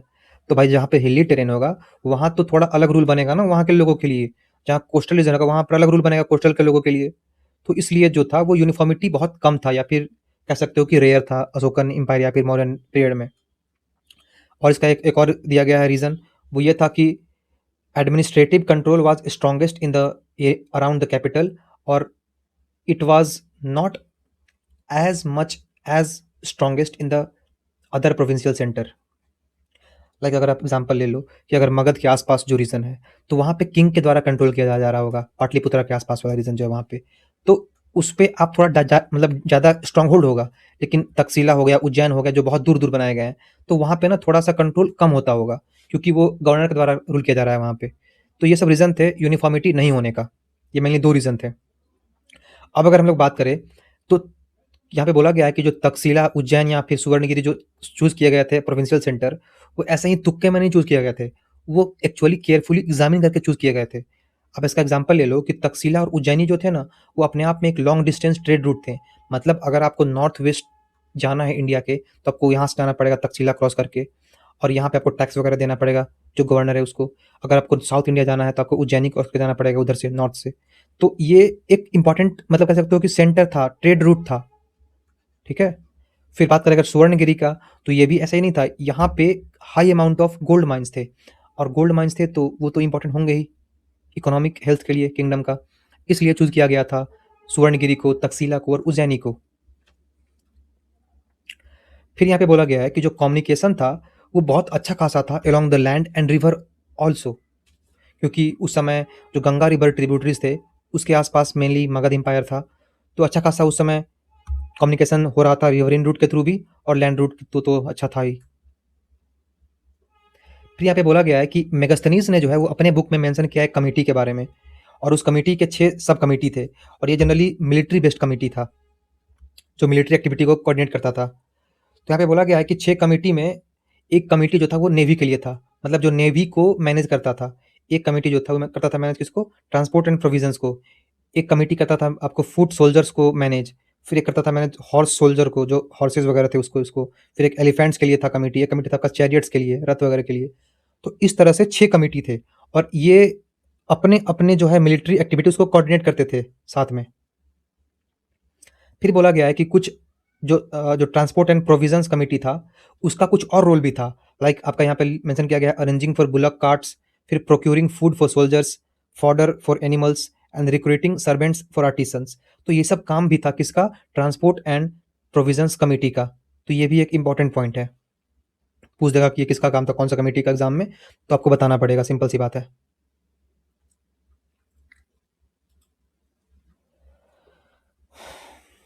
इसके अलावा अब नीचे में जो है वो मेंशन किया गया अशोका के बारे में। जो धम्मा का प्रोपगेशन था अशोका का, वो कैसे किया जाता था। देखो धम्मा का जो था प्रोपगेशन, वो होता था धम्मा महामत्ता के द्वारा। ये कौन थे, धम्मा महामत्ता एक स्पेशल ऑफिशियल्स थे जो करते थे स्प्रेड मैसेज ऑफ धम्मा का। ठीक है। लेकिन ये जो धम्मा था, धम्मा का मतलब मैंने आपको पहले बताया है, like respect towards elders, respect others religion, show generosity towards Brahmanas, तो ये सब चीज़ें था। तो ये वर्चुअली यूनिवर्सली एप्लीकेबल था, मतलब सारे एरियाज में जहाँ जहाँ मौर्यन रूलर था, मतलब मौर्यन का रूल था। फिर ये एक प्रिंसिपल्स था धम्मा, जो मैंने बताया आपको अभी। तो ये इसको फैलाने का काम किसका था, धम्मा महामत्ता का, जो एक कह सकते हो एक प्रकार से आप लोग स्पेशल ऑफिसर थे ये। अब हम लोग देख लेते हैं इसके बारे में, क्या नाम है, the important major and minor and pillar inscription के बारे में और एडिक्ट के बारे में अशोका का। देखो कुछ कुछ काफ़ी इंपॉर्टेंट इंस्क्रिप्शन है अशोका का, खासकर मेजर वाले जो एग्जाम में पूछे जाते हैं। उसका एग्जाम्पल मैं बता रहा हूँ आपको। लाइक कांधार, तो कांधार में एक मेजर रॉक एडिक्ट था। फिर कहाँ पे था, मानेसर में। फिर शहबाजगढ़ी में। ये तीनों आपके अफगानिस्तान पाकिस्तान रीजन में थे। ठीक है ना, कंधार, मानेसर एंड शहबाजगढ़ी। आप नाम से याद कर लोगे कि यह पाकिस्तान अफगानिस्तान रीजन के जो रीजन है उसमें होंगे ये सब चीज़ें। फिर कलसी हो गया जो कि उत्तराखंड में था। फिर शिशुपालगढ़ एंड जूनागढ़, ये आपके उड़ीसा में था। फिर गिरनार गुजरात में, सुपारा महाराष्ट्र में एंड सन्नति कर्नाटका में। तो ये 8 आपके इंपॉर्टेंट, सॉरी 9 आपके इंपॉर्टेंट रॉक एडिक्ट्स थे मेजर वाले। ये आप इसको कह सकते हो आपकी रीजन के साथ याद कर लो, काफ़ी इंपॉर्टेंट है, एग्जाम में पूछे जाते हैं हमेशा से। फिर अगर बात करें हम लोग माइनर रॉक एडिक्ट का, तो बहुत सारे माइनर रॉक एडिक्ट हैं, लेकिन उनमें से जो सबसे इंपॉर्टेंट है वो मैंने यहाँ पे लिख दिया है, जो इसमें मेंशन है, क्योंकि ये अगर एनसीईआरटी बुक अगर इसमें मेंशन है तो वो कहीं ना कहीं पूछ सकता है आपको एग्जाम में। तो ये इंपॉर्टेंट है। लाइक बहापुर, बैरत, भबरू, मस्की, गविमत, पलकी गुंडू, चतिंगा रामेश्वर, सिद्धापुर, उदयगोलम और इसके अलावा राजूला, मंदागिरी, नित्तूर एंड ब्रह्मगिरी। तो ये सब काफ़ी इंपॉर्टेंट माइनर रॉक एडिक्ट हैं, तो इनको आप दिमाग में मतलब बैठा लो। फिर बात करें अगर पिलर इंस्क्रिप्शन का, तो पिलर इंस्क्रिप्शन में भी बहुत सारे हैं, लेकिन कुछ इंपॉर्टेंट हैं जो कि हमें याद रखना बहुत ज़रूरी है, और इसमें से बहुत सारे हमें याद भी होगा। मैं बता रहा हूँ, अब आपको भी याद होगा। लाइक अगर आप बात करोगे सबसे इंपॉर्टेंट वाला, लाइक कहाँ पे था, सारनाथ वाला। हाँ, सारनाथ। सारनाथ का याद देखो यहाँ पे। सारनाथ में क्यों था इंपॉर्टेंट? क्योंकि यहाँ पे मिला है हमको लायन पिलर, जो कि 4 लायन था, जिसको हम लोग अभी नेशनल एम्ब्लेम के रूप में देखते हैं। तो ये जो 4 लायन वाला जो था ना pillar, 4 face lion, 4 headed lion बोल सकते हो इसको आप। तो लायन पिलर हमें यहीं पे मिला है सारनाथ में, 4 हेडेड लायन वाला, लायन कैपिटल के साथ। फिर बात करें अगर हम लोग अगर रुम्नी देई का, तो रुम्नी देई कहाँ पे है? रुम्नी देई आपका है नेपाल में, और नेपाल तुम्हारा किसका बर्थ प्लेस है? बुद्धा का। इसीलिए आपने पढ़ा होगा कि जब यहाँ पे अशोका गए हुए थे अपने इंस्क्रिप्शन के लिए, अब सॉरी, अपने पिलर इंस्क्रिप्शन के लिए, तो वहाँ पे ये जो है वो टैक्स फ्री कर दिए थे उस रीजन को, रुम्नी रीजन को, और वहीं पे ये उन्होंने लगवाया था पिलर रुम्नी का। तो ये इंपॉर्टेंट है। फिर रामपुरवा का बात करें, तो रामपुरवा बिहार में है, और रामपुरवा में था बुल कैपिटल, मतलब बुल का वहाँ पे फिगर बनाया हुआ था ऊपर में, आयरन पिलर के ऊपर। इसके अलावा लौरिया नंदनगढ़, ये भी बिहार में है। लौरिया अरराज भी बिहार में है। तो लौरिया नंदनगढ़ एंड लौरिया अरराज, ये नाम से आपको क्लियर हो जाएगा कि ये एक तरह के ही नाम है, और ये दोनों बिहार से ही हैं। तो 3 है बिहार में, लौरिया अरराज, लौरिया नंदनगढ़ एंड रामपुरवा। ठीक है। फिर सासाराम में भी एक बिहार में है, चौथा सासाराम। सासाराम बिहार में आपको पता होगा, याद होगा, इंपॉर्टेंट सिटी है सासाराम बिहार का। यहाँ से कौन करता था बिलोंग? शेरशाह सूरी, याद होगा आपको मीडिया पीरियड में। तो ये हो गए 4 यहाँ पे। इसके अलावा अहरौरा, जो कि यूपी या फिर मगध रीजन में ही होगा मेरे ख्याल से। फिर इसके अलावा कौसम्बी, गुज्जर एंड सांची। लेकिन ये सब तो उतना खास इंपॉर्टेंट नहीं है जो मैंने नाम लिया, लेकिन इसके अलावा ये इंपॉर्टेंट है, लाइक मेरठ वाला और टोपरा वाला। टोपरा मतलब दिल्ली में और मेरठ मतलब यूपी में। तो ये सब भी इंपॉर्टेंट आपके अशोकन पिलर इंस्क्रिप्शंस थे। अब नेक्स्ट टॉपिक हमारा है डिवाइन किंगशिप या डिवाइन किंग्स। देखो ये कंसेप्ट है ना डिवाइड किंग्स का, वो कहाँ से आया? मेनली अगर आप बात करोगे, आप सातवाहनास का बात करोगे, या इंडो ग्रीक का बात करोगे, या आप इनका बात करोगे, कुशानास का बात करोगे, साकास का बात करोगे, तो इनका एक्चुअली जो है वो हमें पता नहीं है कहाँ से आए थे या फिर इनका क्या स्टेटस था। पता है कहाँ से आए थे, पर इनका क्या स्टेटस था, ये लो बॉर्न थे, हाई बॉर्न थे, हमें पता नहीं है। और मे बी ये लो बॉर्न ही होंगे, आप ऐसा समझ लो। खासकर आप जैसे कि जो सातवाहना जो है वो मेनली इंडिया से बिलोंग करते थे, लेकिन ऐसा माना जाता है कि ये लोग लो बॉर्न थे। लेकिन जब ब्रह्मनास के साथ इनका डील हुआ, मतलब ब्रह्मनास क्या कौन थे? ये मेनली क्या करते थे कि चाहिए था इनको हायर स्टेटस इन द, मतलब रूलर जो है या फिर किंग जो है उसके कोर्ट में इनको चाहिए होता था हायर स्टेटस। और इनको हायर स्टेटस देने के लिए क्या है, ये जो किंग थे, मतलब ये जो ब्रह्मनास थे, ये राजा के साथ डील किया करते थे कि आप मुझे हायर स्टेटस दे दो, मैं आपको अपने कोर्ट में इंपॉर्टेंट प्लेस दे दूंगा। इसलिए मेनली ब्रह्मनास जो थे वो होते थे कौन? मिनिस्टर हुआ करते थे। और मेनली जो किंग था उसको मिल गया higher status as a high bond. मतलब अगर ब्रह्मनास ने बोल दिया कि ये जो किंग है वो काफ़ी ज़्यादा अच्छे खासे इंपॉर्टेंट जो डीटीज़ हैं, जो लोकल डीटीज़ हैं, उनके खानदान से बिलोंग करते हैं, तो लोग उसको मान लेते थे और उसको जनरली ब्रह्मनास अपने टेक्स्ट में लिख दिया करते थे। तो ये आता है बात डिवाइन किंग्स का।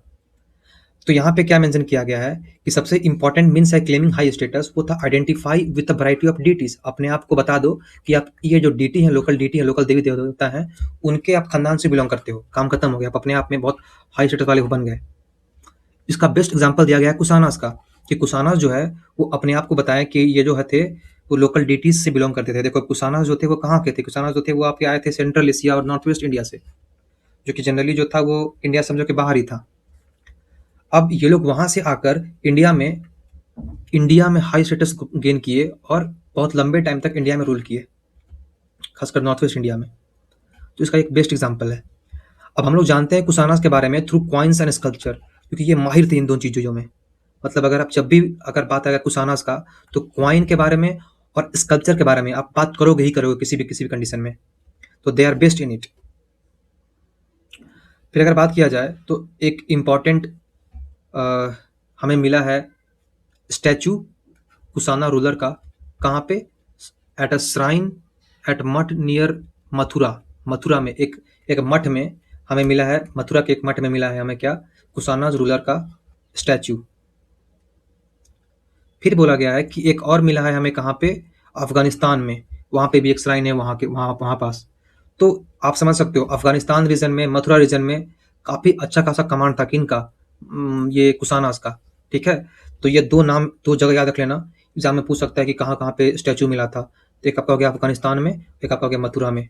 ठीक है, तो आप यहाँ समझ लो ये आपके मठ के पास या श्राइन के पास ही क्यों मिल रहा है इनका स्टैचू। तो ये शो करता है कि ये अपने आप को जो है कंसिडर किया करते थे कि ये गॉड लाइक हैं, ये गॉड के ही जो रिश्तेदार हैं। इसलिए ये अपना जो है वो किसी भी श्राइन के आसपास स्टैचू इंसेंबल करवाया करते थे। अब यहाँ पे बोलता है कि इन्होंने टाइटल भी अपनाया लाइक देवपुत्र, मतलब गॉड ऑफ सन। तो ये टाइटल इन्होंने क्यों लिया? ताकि ये कह सके कि हम भी जो है वो भगवान के बेटे हैं, भगवान के जो है रिश्तेदार हुए, उस टाइप से। अब ये कहता है कहाँ से इंस्पायर किया गया इन सब चीज़ों के बारे में? चाइनीज रूलर से, क्योंकि चाइनीज रूलर जो अपने आप को कहा करते थे कि वो लोग सन्स ऑफ हेवन है। तो ये देवपुत्र इंपॉर्टेंट लाइन, इसको आप याद कर लेना। एग्जाम में आ सकता है कि देवपुत्र किस डायनेस्टी के रूलर के लिए मेंशन किया गया था और वो कहाँ से इंस्पायर हुए थे? तो चाइनीज रूलर से। ठीक है ना। अब बात करें ना थोड़ा बड़े गुप्ताज के बारे में। तो गुप्ताज जो थे वो 4th सेंचुरी में मेनली कह सकते हो कि अपने आप में एक बड़े अच्छे खासे और लार्ज प्रेजेंस दिखाया था गुप्ताज एम्पायर ने। और ये मेनली डिपेंडेंट थे सामंत के ऊपर। सामंत कौन थे? सामंत होते थे लोकल चीफ्स, कह सकते हो इसको आप, लोकल चीफ, जिनके अंडर में कुछ मेन भी हुआ करते थे, मतलब मिलिट्री हुआ करता था, और कुछ रिसोर्सेस लाइक लैंड वगैरह हुआ करते थे। देखो सामंतास कौन थे? Men who maintain themselves through local resources including control over the land. इनके पास कुछ लैंड मिल जाता था राजा से, और ये लोग बदले में क्या करते थे? Homage and offered homage and provided military support to ruler. Homage और साथ में मिलिट्री सपोर्ट दिया करते थे रूलर को, जो किंग था उसको। तो यहाँ से हम पढ़ेंगे कि जो सामंतवाद का शुरुआत हुआ था ना, वो गुप्ताज एम्पायर से मेनली हुआ था।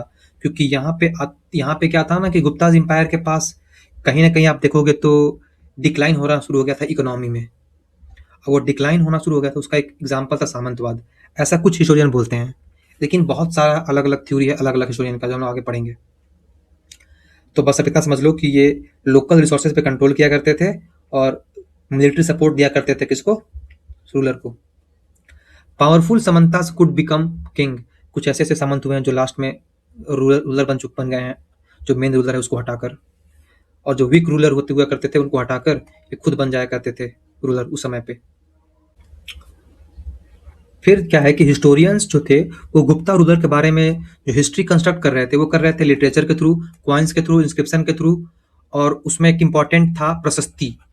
प्रशस्ति क्या था? ये एक ऐसा टेक्स्ट था जो लिखा जाता था किसी किंग या फिर किसी जो जो पैट्रोन है उस पार्टिकुलर पोएट्स वगैरह का, या फिर कल्चर वगैरह का, या फिर कह सकते हो कुछ स्कॉलर वगैरह का।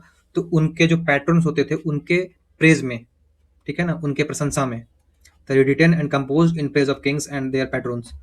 अब यहाँ पे एक और चीज क्या है कि कुछ हिस्टोरियन जो हैं उनको जो लिखा जा रहा था प्रशस्ति, उसको मानते थे कि ये एक एक्चुअल फैक्चुअल हिस्टोरिकल इंपॉर्टेंस और इन्फॉर्मेशन है।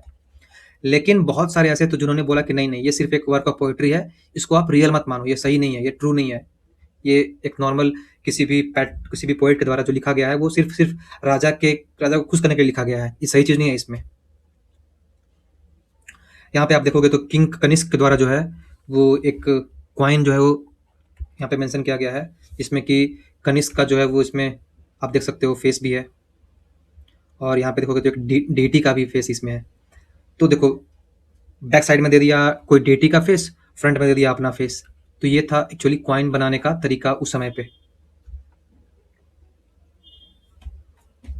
फिर यहाँ बोला गया कि rather than as account that were literally true, rather than an account that were literally true. मतलब वही बोला गया है कि जो प्रशस्तिस थे वो जनरली ट्रू नहीं हुआ करते थे, उनके बारे में उतना बात नहीं किया जाना चाहिए। The Prayag Prashasti, also known as Allahabad pillar inscription, composed in Sanskrit by Harisena, the court poet of Samudragupta. तो ये इंपॉर्टेंट प्रशस्ति है, उसको बोलते हैं हम लोग प्रयाग प्रशस्ति। अलाहाबाद पिलर इंस्क्रिप्शन लिखा गया किसके द्वारा? हरिसेन के द्वारा। हरिसेन कौन था? ये आपका कोर्ट पोएट था समुद्रगुप्त का, जो कि one of the most famous ruler था गुप्ता इंपायर का। कब? 4th सेंचुरी सीई में। ठीक है, तो ये एक इंपॉर्टेंट इंस्क्रिप्शन है, अलाहाबाद पिलर इंस्क्रिप्शन, उसको बोलते हैं हम लोग प्रयाग प्रशस्ति। ये भी प्रेस में लिखा गया है, पर मे भी इसको लोग सही मानते हैं कुछ कुछ इसके इंपॉर्टेंट फैक्ट्स को। अब यहाँ पे लिखा गया है इन प्रेज ऑफ समुद्रगुप्त, जो है एक टेक्स्ट है, एक एक्सर्प्ट है प्रयाग प्रशस्ति का, जहाँ पे बहुत ज़्यादा लिखा गया है बढ़ा चढ़ा कर। देखो कि he was without an antagonist on earth by the overflowing of the multitude of his many good qualities adorned by 100 of good actions. देख रहे हो, तो ये सब चीज़ें क्या कहता है कि जो भी लिखा जाता होगा इनके बारे में वो लिखा जाता होगा बहुत ज़्यादा बढ़ा चढ़ा कर। इसीलिए जो है प्रशस्ति के जो इन्फॉर्मेशन है उसको, फैक्चुअल इन्फॉर्मेशन को लोग सही नहीं मानते थे, कुछ हिस्टोरियंस अभी भी नहीं मानते हैं।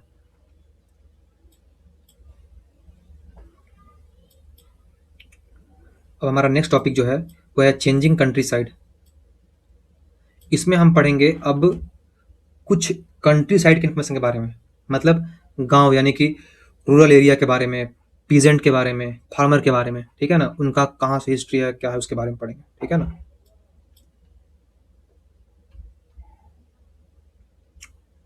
कुछ छूटा तो नहीं है बीच में ना?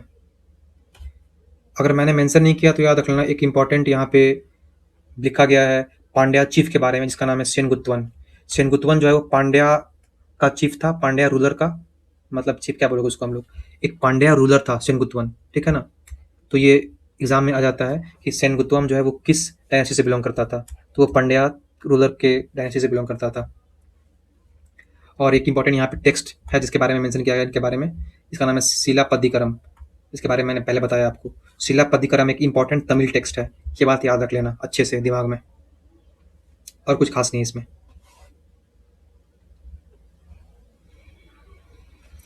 हाँ, अब यहाँ पे एक इंपॉर्टेंट इन्फॉर्मेशन है सुदर्शन लेक के बारे में। देखो सुदर्शन लेक कहाँ पे है? गुजरात में है। इसके बारे में मेंशन कहाँ पे किया गया है? गिरनार इंस्क्रिप्शन में। गिरनार जो है वो कहाँ पे है? गुजरात में। तो ये एक आर्टिफिशियल लेक था। कौन? सुदर्शन लेक। और the achievement of the Saka ruler Rudradaman. तो गिरनार इंस्क्रिप्शन लिखाया गया था रुद्रदमन के द्वारा, जो कि एक साका रूलर थे। और वहां पे मेंशन किया गया है कि इस इंस्क्रिप्शन को बिल्ड करवाया गया था कोई गवर्नर के द्वारा। कब? मौर्यन पीरियड में। लेकिन रुद्रदमन जो है, जो कि साका रूलर है, उसके द्वारा इसको फिर से रीबिल्ड किया गया था और रिपेयर किया करवाया गया था जब इसका कंडीशन खराब हो गया था तब उसके बाद। और फिर इसमें ये भी मेंशन किया गया है कि उन्होंने कोई टैक्स वगैरह जो है वो नहीं लिया था अपने सिटीजन से और चीफ से, सॉरी सब्जेक्ट से। तो ये बताता है कि वो अपने पैसे से उन्होंने जो है इस लेक को रिपेयर करवाया था, ऐसा मेंशन किया गया इस इंस्क्रिप्शन में, गिरनार इंस्क्रिप्शन में। कब? 2nd सेंचुरी बीसी में।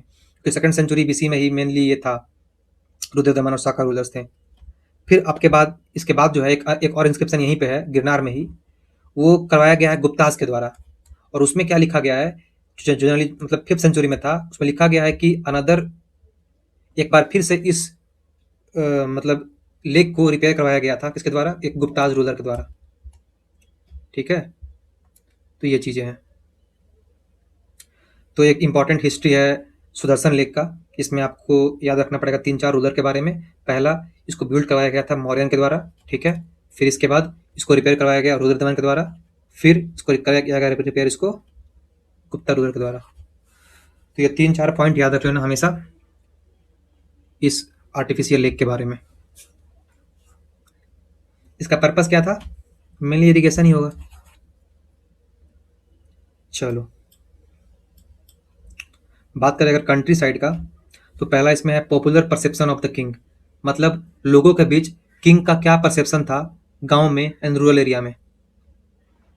तो देखो अगर हमें गांव के बारे में जानना है तो हमें सिंपल सी बात है कि जो प्रशस्तिज हो गए या फिर जो टेक्स्ट होगा इंपॉर्टेंट, उसमें तो आपको नहीं मिलेगा कि वो तो लिखा गया है ब्राह्मणास के द्वारा या फिर इंपॉर्टेंट पोएट्स के द्वारा, तो वो तो नहीं लिखेंगे ना इनके बारे में। तो आपको देखना पड़ेगा जातकाज, पंचतंत्र, पंचतंत्राज, ये सब इंपॉर्टेंट स्टोरीज। जातका जनरली होता है बुद्धिस्ट का स्टोरीज, मतलब बुद्धा के बारे में लिखा गया जो स्टोरी, उसके बारे में बोलते हैं जातकाज।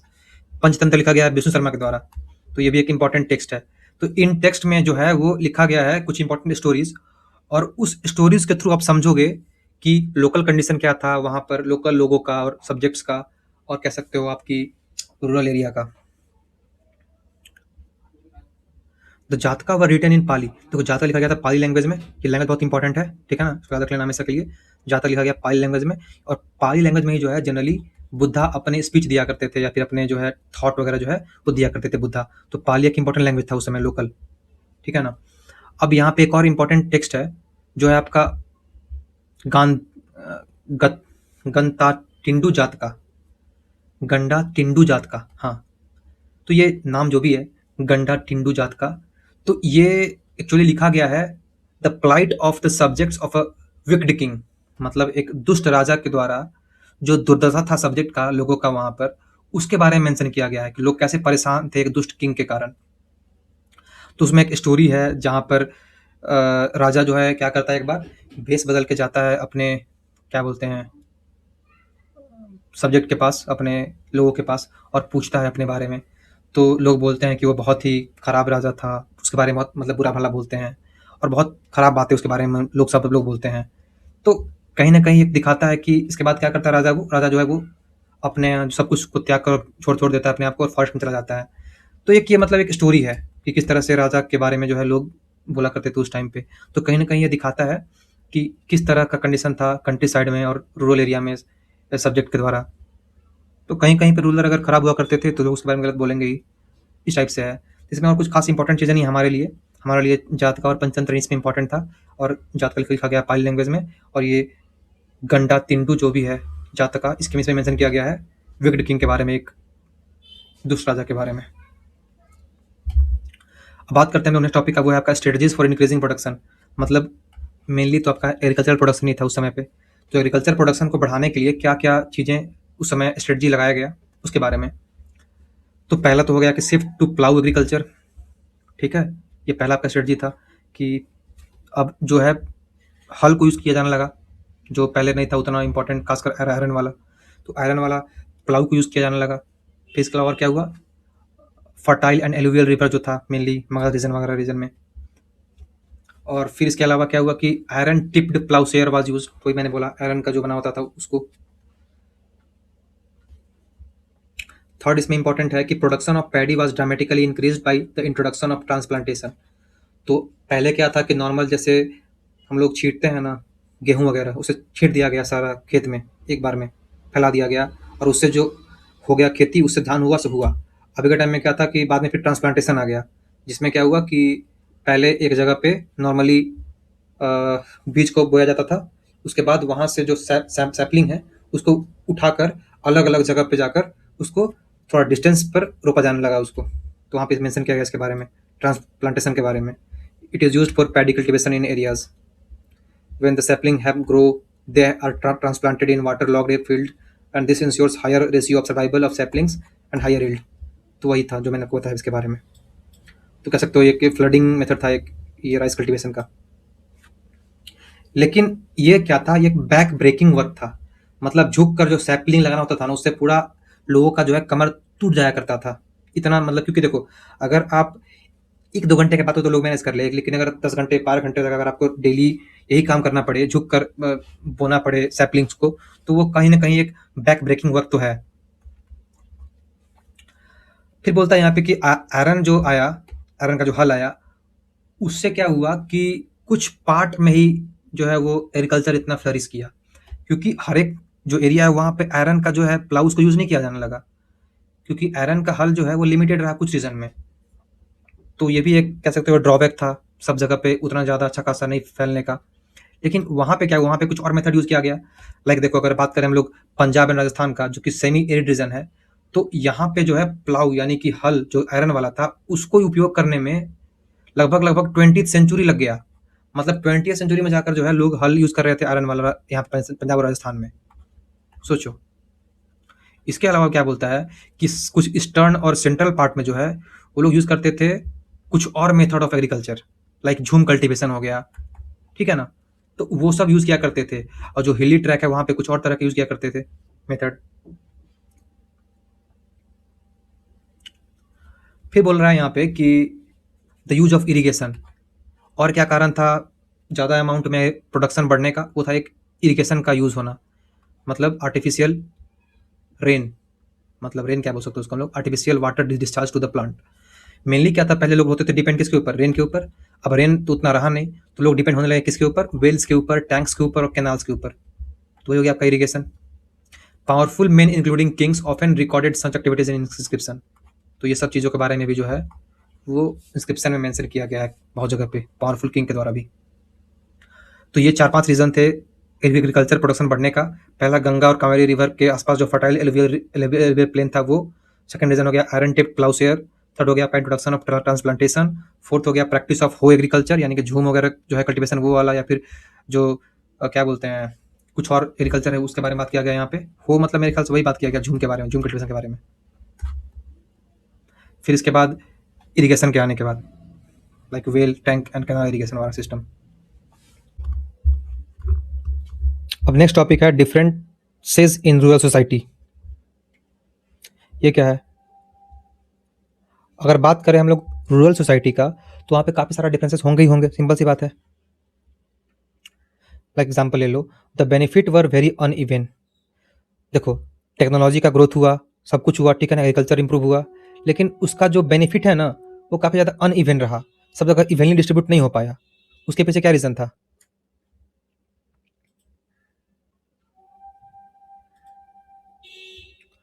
उसके पीछे रीज़न था growing differentiation among the people engage in agriculture. मतलब क्या था कि वहाँ पे सब लोग एक ही तरह के नहीं थे। कुछ लैंडलेस एग्रीकल्चरल लेबर थे, कुछ लोग स्मॉल पीजेंट्स थे, कुछ लोग लार्ज लैंड होल्डर्स थे, ठीक है? और इसीलिए इनके पास इनको ज़्यादा बेनिफिट मिलेगा लार्ज लैंड होल्डर्स को, इनको थोड़ा सा कम मिलेगा उनसे, और इनको उससे भी कम मिलेगा। और यहाँ पे एक टर्म मेंशन किया गया है, गहपति। गहपति कौन थे?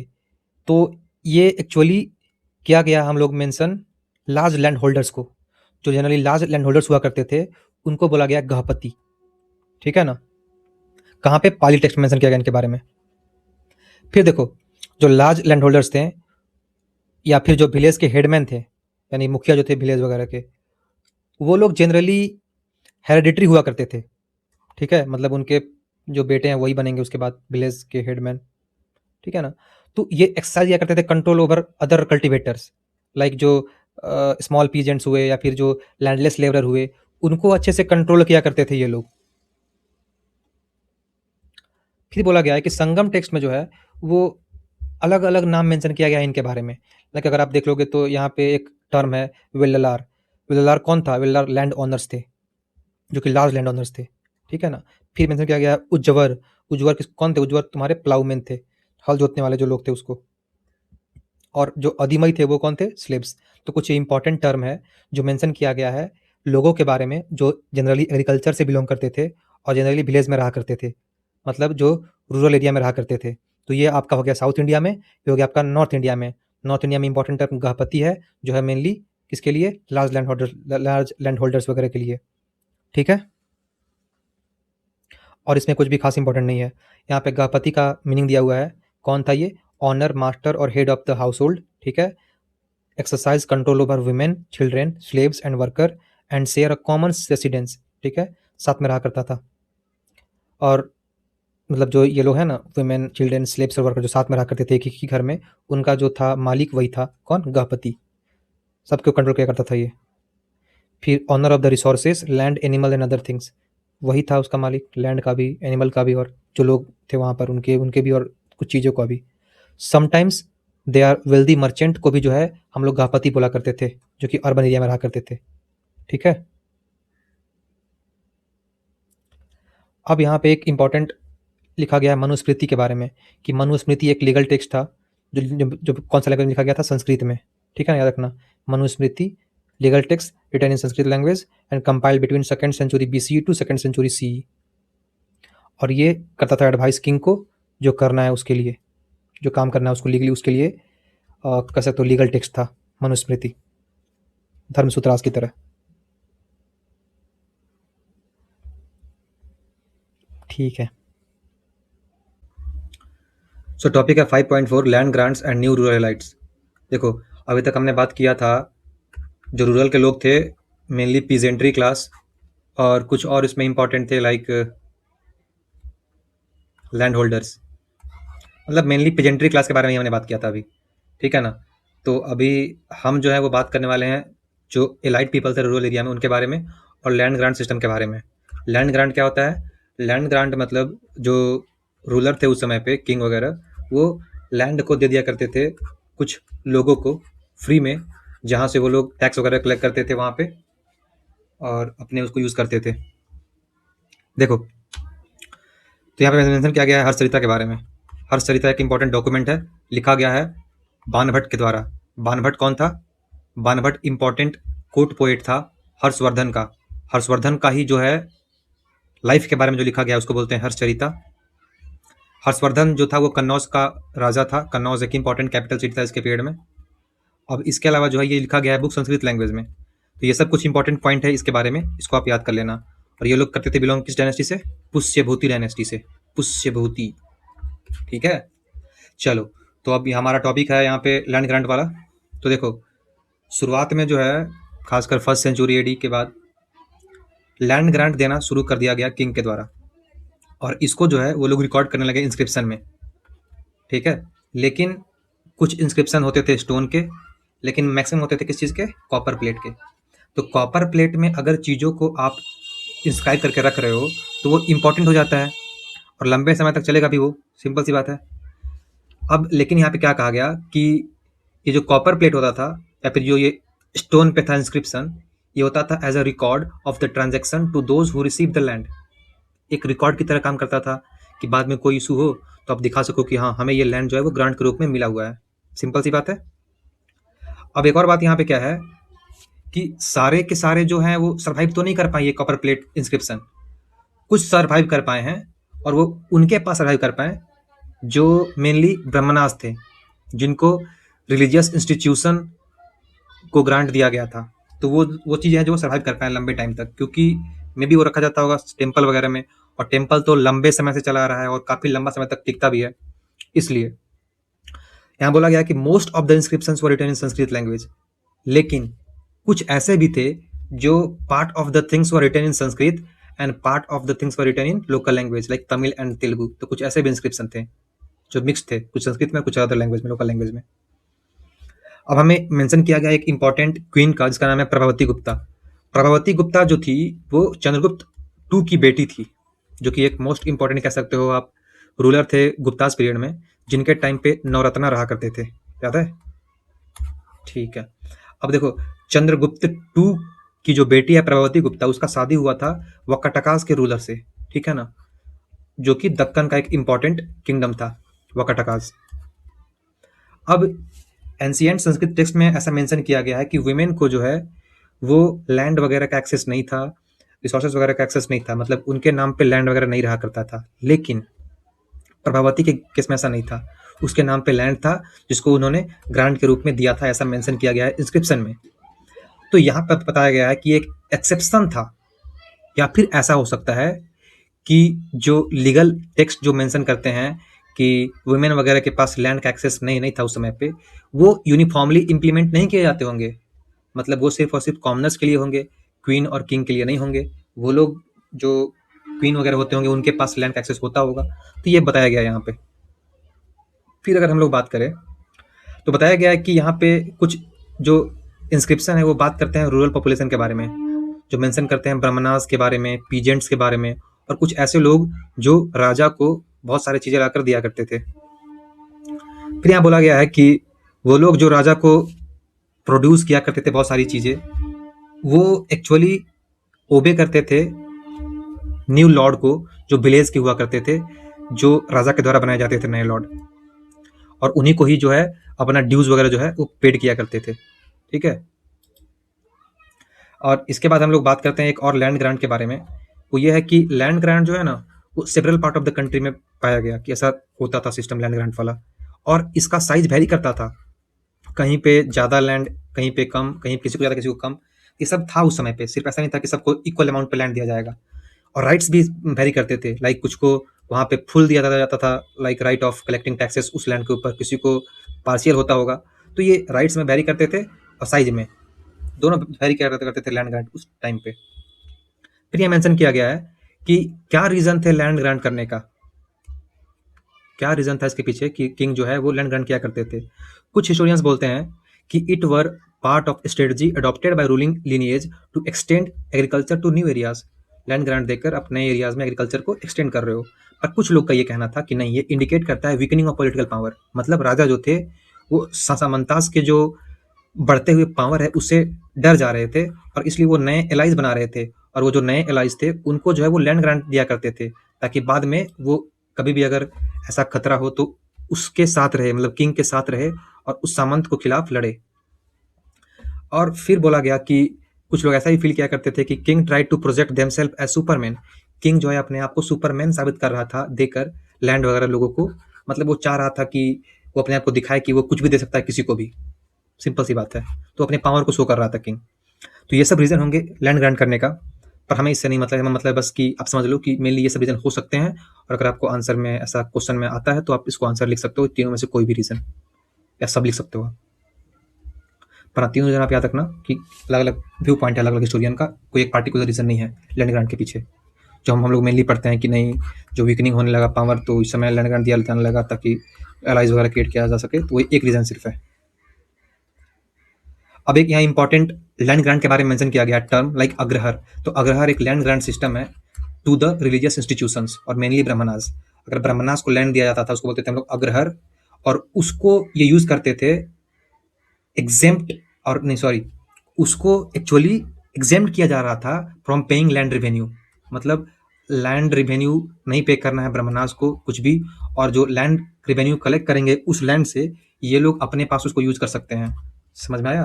तो इनके पास राइट टू कलेक्ट रेवेन्यूज भी था, और अपना जो था वो रेवेन्यू माफ भी किया जा रहा था इनका। तो ये था अग्रहर में। फिर मेंशन किया गया है प्रभावती गुप्ता और विलेज ऑफ दनगुना। तो मेरे ख्याल से एक ये एक्सर्प्ट है इंस्क्रिप्शन का, जिसमें प्रभावती गुप्ता जो है वो लैंड ग्रांट करती हैं Brahmanas and other living in the village of Danguna उसको। तो दनगुना विलेज में जाकर जो लैंड ग्रांट की हैं उसके बारे में मेंशन किया गया यहाँ पे। तो यहाँ पे एक ग्राम कुटुम्बिनाज, एक कमांडर होगा कोई, house holder peasant living in the village. अच्छा, जो हाउस होल्डर या फिर पीजेंट जो जो रहते थे गांव, उसका नाम था ग्राम कुटुम्बिनाज। तो ग्राम कुटुम्बिनाज, ब्राह्मणास और अदर लिविंग पर्सन जो वहाँ पे रहा करते थे उनको जो लैंड ग्रांट दी थी दानगुना विलेज में, उसके बारे में मेंशन है इस एक्चुअली इंस्क्रिप्शन में। और कुछ खास नहीं है इसके बारे में। तो एक और चीज़ यहाँ पे क्या मेंशन किया गया है कि जो ये इंस्क्रिप्शन है खासकर लैंड ग्रांट वाला, इसके थ्रू हम पता कर करते हैं एक्चुअली कल्टीवेटर के बारे में और स्टेट के बारे में। लेकिन और ऐसे लोग थे जो एग्जिस्ट करते थे जिसके बारे में कहीं भी मेंशन नहीं किया जाता था इस ऐसे बड़े बड़े इंस्क्रिप्शंस में। वो थे मेनली कौन? वो थे वो लोग जिनके पास जनरली सामंत वगैरह भी नहीं पहुंच पाते थे, ऑफिशियल्स वगैरह भी नहीं पहुंच पाते थे। वो लोग थे pastoralist, fisher folk, hunter gatherer, artisans and shifting cultivators. क्योंकि ये लोग रहा करते थे डीप इनसाइड द विलेज या डीप इनसाइड द फॉरेस्ट। तो वहाँ पे या फिर ये लोग ट्रैवलिंग किया करते थे एक प्लेस से दूसरे प्लेस पे, तो इसलिए इनसे जनरली टैक्स वगैरह नहीं कलेक्ट किया जाता था। और ये लोग बियॉन्ड थे नॉर्मल इंस्क्रिप्शंस वगैरह से, जहाँ पे किंग और या फिर पीजेंट या फिर ब्राह्मणास के बारे में लिखा जाता होगा। अब नेक्स्ट टॉपिक हमारा है वो है टाउन्स एंड ट्रेड। तो टाउन होगा, टाउन में ट्रेड होगा। तो इंपॉर्टेंट टाउन कौन कौन थे, वहाँ पे कैसे ट्रेड होता था, वो पॉइंट है यहाँ पे। ठीक है, उससे पहले पढ़ लेते हैं हम लोग पाटलिपुत्र के बारे में। तो पाटलिपुत्र एक बहुत ही इंपॉर्टेंट सिटी था, कैपिटल सिटी था मगध इंपायर का, और मौर्यन के टाइम पे भी ये इंपॉर्टेंट सिटी था। देखो क्या हुआ कि शुरुआत में इसका नाम था पाटलीग्राम। पाटलीग्राम को 5th सेंचुरी में जो है वो बना दिया गया मगध का कैपिटल बाय मगध रूलर के द्वारा। ठीक है, राजगिरी से चेंज करके। लेकिन 4th सेंचुरी बीसी तक क्या हुआ कि ये कैपिटल बन गया मौर्यन इंपायर का। सोच रहे हो, 5th सेंचुरी में मगध का कैपिटल बन गया और 4th सेंचुरी बीसी में बन गया किसका? मौर्यन का। उसके बाद जो है one of the largest city बन गया एशिया का ये। ठीक है, लेकिन 7th सेंचुरी सी तक, यानी कि हर्षवर्धन पीरियड के बाद तक, हर्षवर्धन के टाइम पे जब स्वान जैंग, ये स्वान जैंग या फिर सैन जैंग जो बोलो इसको, तो सैन जैंग जब इंडिया आया तो वो गया घूमने पाटलिपुत्रा। तो वहां देखता है जाकर कि वहां पे कुछ नहीं है, सिर्फ कुछ रूइंस पड़े हुए हैं और बहुत स्मॉल पीपल यहाँ पे रह रहे थे, बहुत कम क्वांटिटी में लोग यहाँ पे रह रहे थे। तो ये शो करता है कि कैसे डिक्लाइन हो गया पाटलिपुत्रा, एक one of the vast city of India और एशिया। इसके बाद एक रूइन बन चुका था, जो अभी हाल हो रहा है कोलकाता का। खैर, अब यहाँ पे हम लोग देखो इस टॉपिक में जो नए सिटीज थे उनके बारे में, जो 6th सेंचुरी में नए नए सिटीज इमर्ज हुए उनके बारे में पढ़ना है। लाइक कैपिटल्स ऑफ महाजनपदास जो मेनली थे वही इंपॉर्टेंट कैपिटल्स सिटी थे उस समय पे। और उसमें भी बात करता है कुछ बहुत ही ज़्यादा इंपॉर्टेंट टाउन्स थे जो कि जो कम्युनिकेशन का रूट था उसके आसपास में लोकेटेड थे, लाइक पाटलिपुत्रा हो गया, उज्जैनी हो गया, पुहार हो गया। पाटलिपुत्रा जो था वो रिवरिन रूट के ऊपर था, ठीक है। उज्जैनी जो था वो लैंड रूट के ऊपर था, और पुहार जो था वो नियर द कोस्ट था। तो ये तीनों इंपॉर्टेंट सिटीज हैं। पुहार के बारे में यूपीएससी में क्वेश्चन आ चुका है एक बार कि ये क्या है, पोर्ट टाउन, कोस्टल एरिया क्या है। फिर देखो मथुरा, मथुरा भी एक बहुत इंपॉर्टेंट सिटी था क्योंकि ये था आपका bustling centre of commercial, cultural and political activity. समझ रहे हो? तो मार्वेलस प्लेस था ये भी अपने आप में। अब बात करते हैं हम लोग अर्बन पॉपुलेशंस का, इसमें एलाइट्स एंड क्राफ्ट पर्सन्स थे। we have seen that kings and ruling elites lived in fortified cities। हमने देखा है किंग्स और एलाइट कहाँ रहते थे? फोर्टिफाइड सिटीज में। सिंपल सी बात है। लेकिन अगर वो वहां पे रहते थे तो उनके पास बहुत ज्यादा क्वांटिटी में आर्टिफैक्ट्स रहा, मतलब हुआ करता था। आर्टिफैक्ट्स मतलब वो चीजें जो मतलब चीजें मतलब सामान वगैरह अलग अलग तरह, लाइक पॉटरी हो गया, डिशेस वगैरह, ऑर्नामेंट हो गया, टूल्स हो गया, इसको हम लोग आर्टिफैक्ट्स बोलते हैं। तो ये चीज बहुत ज्यादा क्वांटिटी में उनके पास रहा करती थी। मेनली किसके पास? जो अर्बन क्लास पीपल थे उनके पास क्या थे मेनली? देखो, pottery and bowl with a glassy finish known as northern black polished ware. देखो, northern polished black ware important एक कह सकते हो आप टाइप ऑफ पॉटरी है, ठीक है ना। तो एक इंपॉर्टेंट टाइप ऑफ पॉटरी है नॉर्दर्न ब्लैक पॉलिश वेयर, जिसको mainly elite elite class use किया करते थे, ठीक है ना। तो ये एक इंपॉर्टेंट चीज इसको आप याद रख लेना कि एलाइट क्लास के द्वारा यूज किया गया बहुत एक इंपॉर्टेंट टाइप ऑफ पॉटरी है, इसका नाम है नॉर्दर्न ब्लैक पॉलिश्ड वेयर, ठीक है। अब इसके अलावा बात करें ऑर्नामेंट्स का, टूल्स का, वेपन्स का, वेसल्स का, फिगरिंग्स का, तो ये बनते थे large number of materials, like gold का बना हुआ, सिल्वर का बना हुआ, कॉपर का बना हुआ, bronze, iron, glass, shell, terracotta. तो ये सब चीज का बना हुआ जो है इंपॉर्टेंट वेसल्स या फिर वेपन्स, टूल्स, क्या नाम है, फिगरिन, सब चीज प्रेजेंट था उस समय पे। किसके पास? ये एलाइट क्लास के पास। तो ये की इंपॉर्टेंट पॉइंट है। खैर ये सब तो उतना मत याद रखो आप, बस इसको याद रख लो, नॉर्दर्न ब्लैक पॉलिश वेयर को, इसमें काफी है। इसके अलावा कोई और खास पॉइंट नहीं याद रखने के लिए। बाकी कहानी के रूप में समझ लो कि इनके पास हुआ करता था ये सब चीजें, artifacts, large number of artifacts. चलो, अब अगर बात करें हम लोग इंपॉर्टेंट सिटीज का, यहाँ मेंशन हुआ है कुछ इंपॉर्टेंट सिटीज और टाउन्स उस समय में। एक तक्षशिला, पता है आपको, कुशाना का कैपिटल था ये। साकाज जो इंपॉर्टेंट रूलर थे। फिर तुम्हारे कौन है इंपॉर्टेंट रूलर? वकाटाकाज इंपॉर्टेंट रूलर थे। फिर सातवाहनास थे, इसका कैपिटल पैथान्स था। फिर चोलास, चेरास, पांड्यास थे, उनका कैपिटल देख लो आप कहाँ कहाँ इंपॉर्टेंट सिटीज है, पुहार है, कोडुमनाल है, ठीक है ना। फिर बात करें अगर गुप्ताज का, तो लार्ज नंबर ऑफ एरिया में गुप्ताज रहा करते थे, यहाँ से यहाँ तक पूरा नॉर्थ इंडिया कह सकते हो आप एक प्रकार से। तो उनका इंपॉर्टेंट क्या कैपिटल था उन लोग का, सिटीज वगैरह, लाइक राजगीर, पाटलिपुत्रा, वैशाली, महास्थान, चंद्रकेतुगढ़, कौसंबी, विदिशा, मथुरा, कन्नौज, श्रावस्ती, वाराणसी। तो ये सब इंपॉर्टेंट सिटीज हैं, और ये इंपॉर्टेंट रूलर का कैपिटल सिटी या फिर कह सकते हो रीजन है। यहाँ पे देखोगे आप तो बात करता है वोटिव इंस्क्रिप्शन के बारे में। तो क्या होता है वोटिव इंस्क्रिप्शन? वोटिव इंस्क्रिप्शन होता है gift made to religious institutions, ठीक है ना। जो भी रिलीजियस इंस्टीट्यूशन को गिफ्ट दिया जाता था उसको बोलते थे हम लोग वोटिव इंस्क्रिप्शन, ठीक है ना। मतलब मतलब ये बोलना चाह रहा हूं मैं कि जो भी रिलीजियस इंस्टीट्यूशन को गिफ्ट दिया जाता था उस समय पे, उसको रिकॉर्ड किया जाता था इंस्क्रिप्शन में, उस इंस्क्रिप्शन का नाम था वोटिव इंस्क्रिप्शन, ठीक है। So by the second century BC we find short votive inscription in the number of cities. Large number of cities में हमने पाया शॉर्ट वोटिव इंस्क्रिप्शन को। मतलब ये बताता है कि लार्ज नंबर ऑफ सिटीज में जो है वो रिलीजियस इंस्टीट्यूशन को गिफ्ट दिया जाता था, किंग के द्वारा, एलाइट्स पीपल के द्वारा, सबके द्वारा, ठीक है ना। So they tell us about people who lived in town. बताता है ये कि उस समय पे कौन लोग रहा करते थे टाउन में, like washing folk, weavers, scribes, carpenters, potters, goldsmith, blacksmith, religious teachers, merchants and king. अब यही लोग तो जो है ना वो देंगे गिफ्ट किसको? रिलीजियस इंस्टीट्यूशन को। अब पीजेंट वगैरह तो देंगे नहीं गिफ्ट इन लोग को, ठीक है ना। इसलिए इनके बारे में मेंशन किया जाता था वहां पे, किसमें? वोटिव इंस्क्रिप्शन में। ये नाम इंपॉर्टेंट है वोटिव इंस्क्रिप्शन, याद रखना इसको। सम गिल्ड्स और श्रेणीज organisations of craft producers and merchants are mentioned as well. तो सब कुछ गिल्ड के बारे में मेंशन है। गिल्ड मतलब कुछ ग्रुप हुआ करते थे जो कि क्राफ्ट वगैरह को ऑर्गेनाइज किया करते थे, और मतलब उनका काम मेनली क्या था? Procure raw material, regulated production and marketed the finished product. ये इनका काम था मेनली गिल्ड्स का। तो ये भी याद रख लेना, गिल्ड का काम क्या था? Procure raw material, regulate production and marketed the finished product.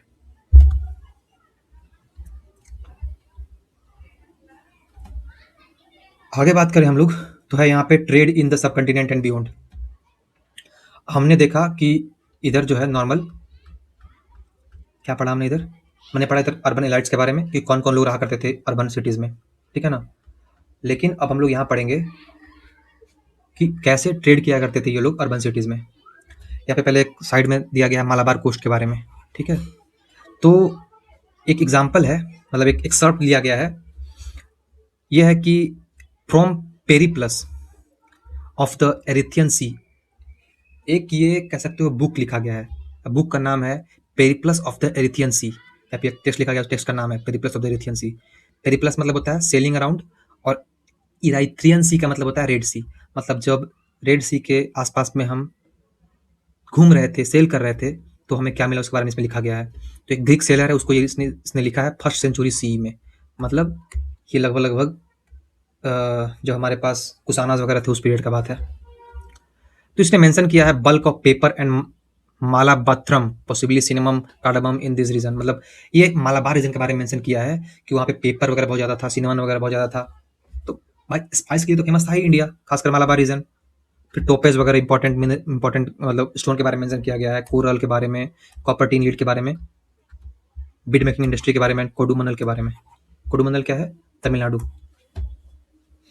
एक इंपॉर्टेंट सिटी है तमिलनाडु में, जहां पर जो फेमस था किसके लिए? बीड मेकिंग इंडस्ट्री के लिए। तो ये इंपॉर्टेंट नाम है Kodumanal, important cities in Tamil Nadu, famous for bead making industry. फिर देखो यहाँ पेरिप्लस का मतलब क्या होता है? Selling around. इराइथियन का मतलब क्या होता है? इराइथ्रियन रेड सी।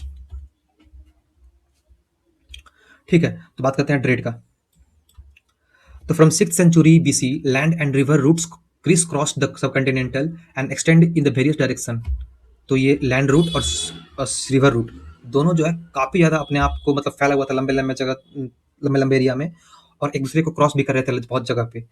तो यहाँ बात करता है जहाँ पे हम लोग ट्रेड किया करते थे वो था मेनली लैंड रूट के थ्रू और सी रूट के थ्रू भी, ठीक है। और ओवरलैंड की बात किया जाए तो हम लोग कहाँ तक ट्रेड करते थे? हम लोग ट्रेड क्या करते थे? सेंट्रल एशिया और उसके बियॉन्ड भी। और बात करें अगर ओवरसीज का, तो उसमें पोर्ट्स आ गया, फिर कोस्ट लाइन वगैरह आ गया, तो उसके थ्रू लाइक अरेबियन सी के थ्रू, फिर नॉर्थ अफ्रीका तक, वेस्ट एशिया तक। तो ये आपका ओवरसी का ट्रेड रूट था, जिसमें कि नॉर्थ अफ्रीका आ गया, वेस्ट एशिया आ गया, ठीक है, अरेबियन सी और इसके थ्रू। और ओवरलैंड में आपका मेनली क्या होगा? इंडिया, सेंट्रल एशिया वगैरह जो भी है उस वहाँ पर जाया करते थे हम लोग। नॉर्मल देख लोगे आप, तो अगर इंडिया ऐसा है तो जाना है आपको सेंट्रल एशिया में, तो जाना पड़ेगा लैंड रूट के थ्रू। अगर जाना आपको अफ्रीका में, जाना पड़ेगा आपको सी रूट के थ्रू। या फिर जाना है आपको मेनली उधर क्या नाम है, साउथ ईस्ट एशिया में, तो जाना पड़ेगा आपको किसके थ्रू? सी के थ्रू। या फिर चाइना में जाना पड़ेगा आपको सी रूट के थ्रू। तो ये था mainly land overland route and over sea route. फिर rulers often attempted to control these routes possibly by offering protection for a price. Example ले लो सिल्क रूट का, जहाँ पे कुसानाज रूल किया करते थे। कुसानाज अपने टाइम पे बहुत ज़्यादा amount of gold coin issue किया करते थे। तो कहाँ से कर रहे थे ये? क्योंकि ये कंट्रोल किया करते थे सिल्क रूट को, और सिल्क रूट पर अगर इनका कंट्रोल था तो वहाँ पे लार्ज नंबर ऑफ गुड्स जो है वो हमेशा ट्रैवल किया करता था। और सबसे ये क्या करते थे? ये टैक्स लिया करते थे, प्रोटेक्शन टैक्स कह सकते हो इसको आप। फिर क्या है, those who travelled this routes included, तो कौन कौन इस पर ट्रैवल किया करते थे इस रूट में? लाइक पेडलर्स थे जो जाया करते थे पैदल ऑन फुट। फिर मर्चेंट्स थे जो जाया करते थे अपने कारवां के साथ, बुलक कार्ट में, पैक ऑफ एनिमल के साथ। फिर सी फारर थे जो बहुत ज़्यादा मतलब रिस्की था लेकिन काफ़ी प्रॉफिटेबल था उनके लिए, जो सी से ट्रेड किया करते थे, सी के थ्रू जाया करते थे। तो उनमें से कुछ सक्सेसफुल मर्चेंट है, उसका नाम बताया गया है, लाइक मसतवन। ये क्लास है, क्लास ऑफ पीपल हैं जो कि मर्चेंट हुआ करते थे उस समय, जो फेमस थे। तो मसतवन थे, फिर आपका सेठीज थे, फिर आपके सातवाहना, सातवाहा से सतवाहा, तो सतवाहा जो हो गए, सेठीज हो गए, मसतवान हो गए। तो ये इंपॉर्टेंट क्लास थे जो सक्सेसफुल ट्रेड किया करते थे उस समय पे, ठीक है ना। फिर यहाँ बात किया गया है कि जो इंपॉर्टेंट लिस्ट ऑफ गुड्स जो है जिसको लोग ट्रांसपोर्ट किया करते थे एक जगह से दूसरी जगह पर, उसके बारे में मेंशन किया गया है। तो यहाँ पे लाइक सॉल्ट हो गया, ग्रेन हो गया, क्लोथ हो गया, ओर्स एंड फिनिश प्रोडक्ट हो गए, फिर स्टोन हो गया, timber, medicinal plant, name of few spices, specially pepper वगैरह जो है फेमस था इंडिया में। फिर high demands in the Roman empire, किसका? जो पेपर था इंडिया में, काली मिर्च, उसका बहुत डिमांड था रोमन एम्पायर में। फिर टेक्सटाइल था, मेडिसिन था।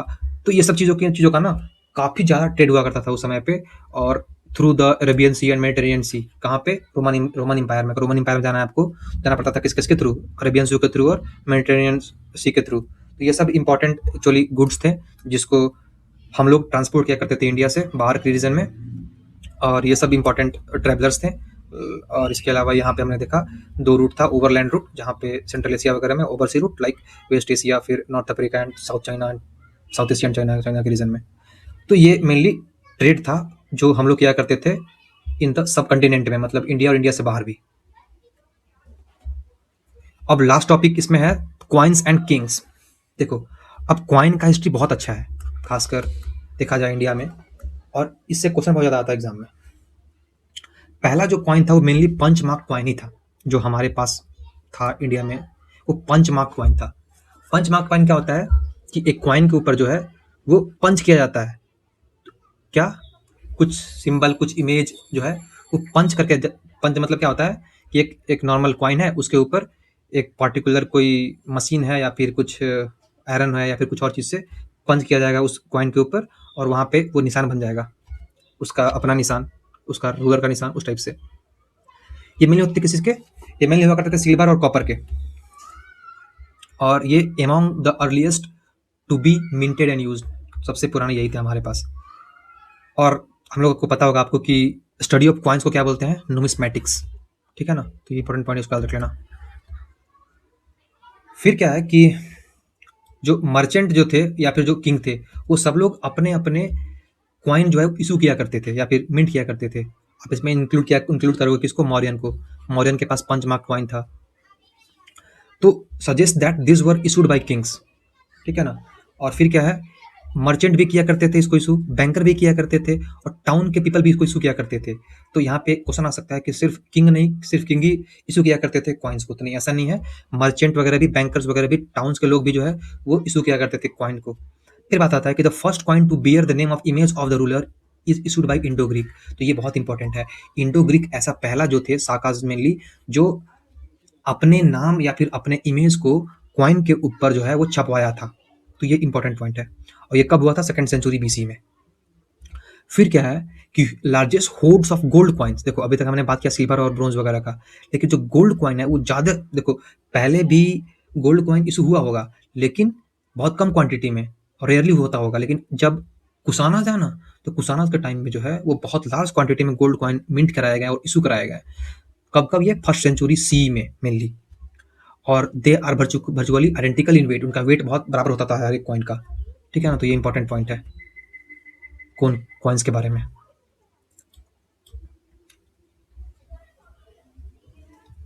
तो ये बोल रहा है कि ये इनका जो था ना वेट वो आइडेंटिकल हुआ करता था रोमन एम्पायर का जो था ना कॉइन, उसके बराबर।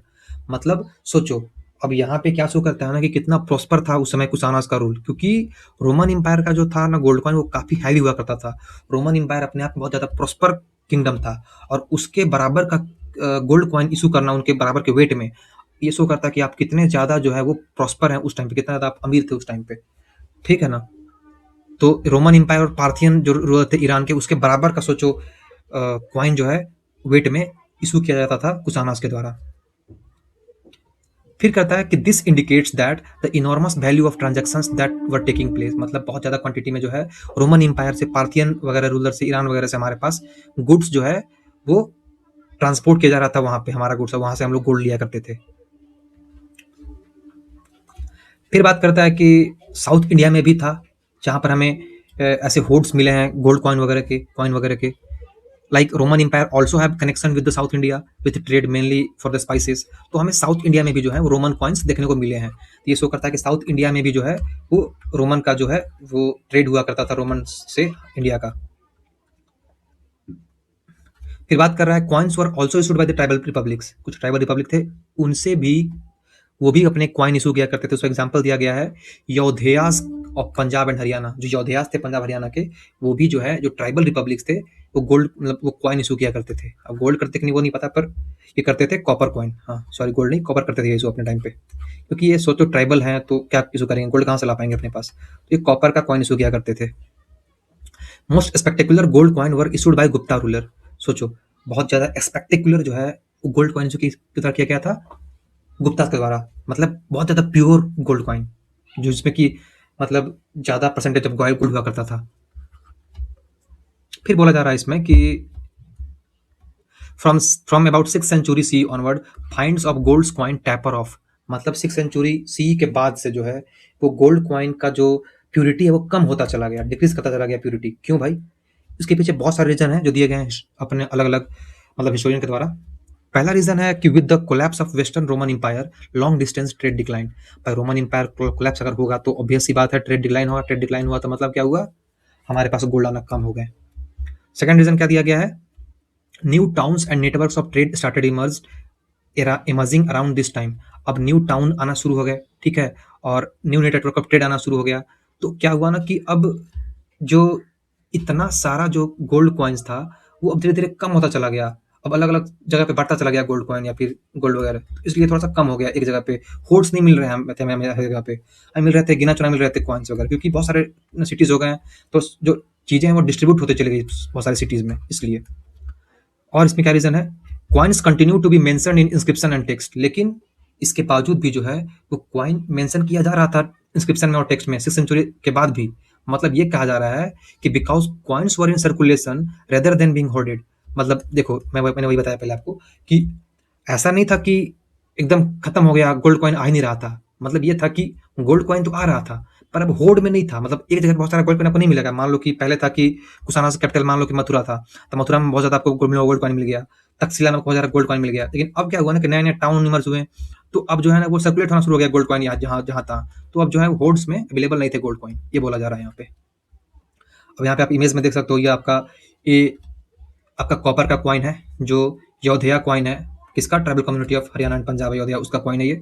फिर यहाँ पे आप देखोगे तो एक गुप्तास का कॉइन है, जो कि प्योर गोल्ड था उस समय पे, सबसे ज्यादा स्पेक्टिकुलर गोल्ड कॉइन था, ठीक है ना। फिर अगर हम और बात करें तो यहाँ पे देखो पंच मार्क कॉइन है। So named because symbols were punched on or stamped on to the metal surface. Symbol को जो है वो पंच किया जा रहा था इस सरफेस के ऊपर, मेटल सरफेस के ऊपर स्टैम्प किया जा रहा था सरफेस के ऊपर। समझा? ये बात था।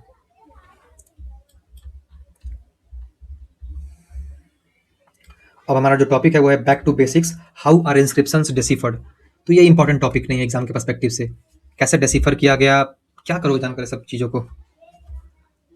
पर मैं देख लेता हूँ, अगर कोई स्कूल का स्टूडेंट है तो उसको मे भी ज़रूरत पड़ेगा इस चीज़ों का। तो वो मतलब क्या है इसमें ना कि अब बता रहा है कि कैसे जो है उन्होंने फाइंड किया कि ये ब्राह्मणी स्क्रिप्ट है या फिर कोई स्क्रिप्ट है।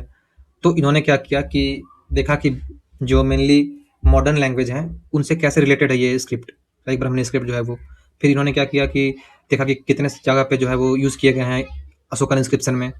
फिर इन्होंने क्या किया, कंपेयर करना शुरू कर दिया लेटर को ओल्डर स्पेसिमेन के साथ में, ठीक है ना।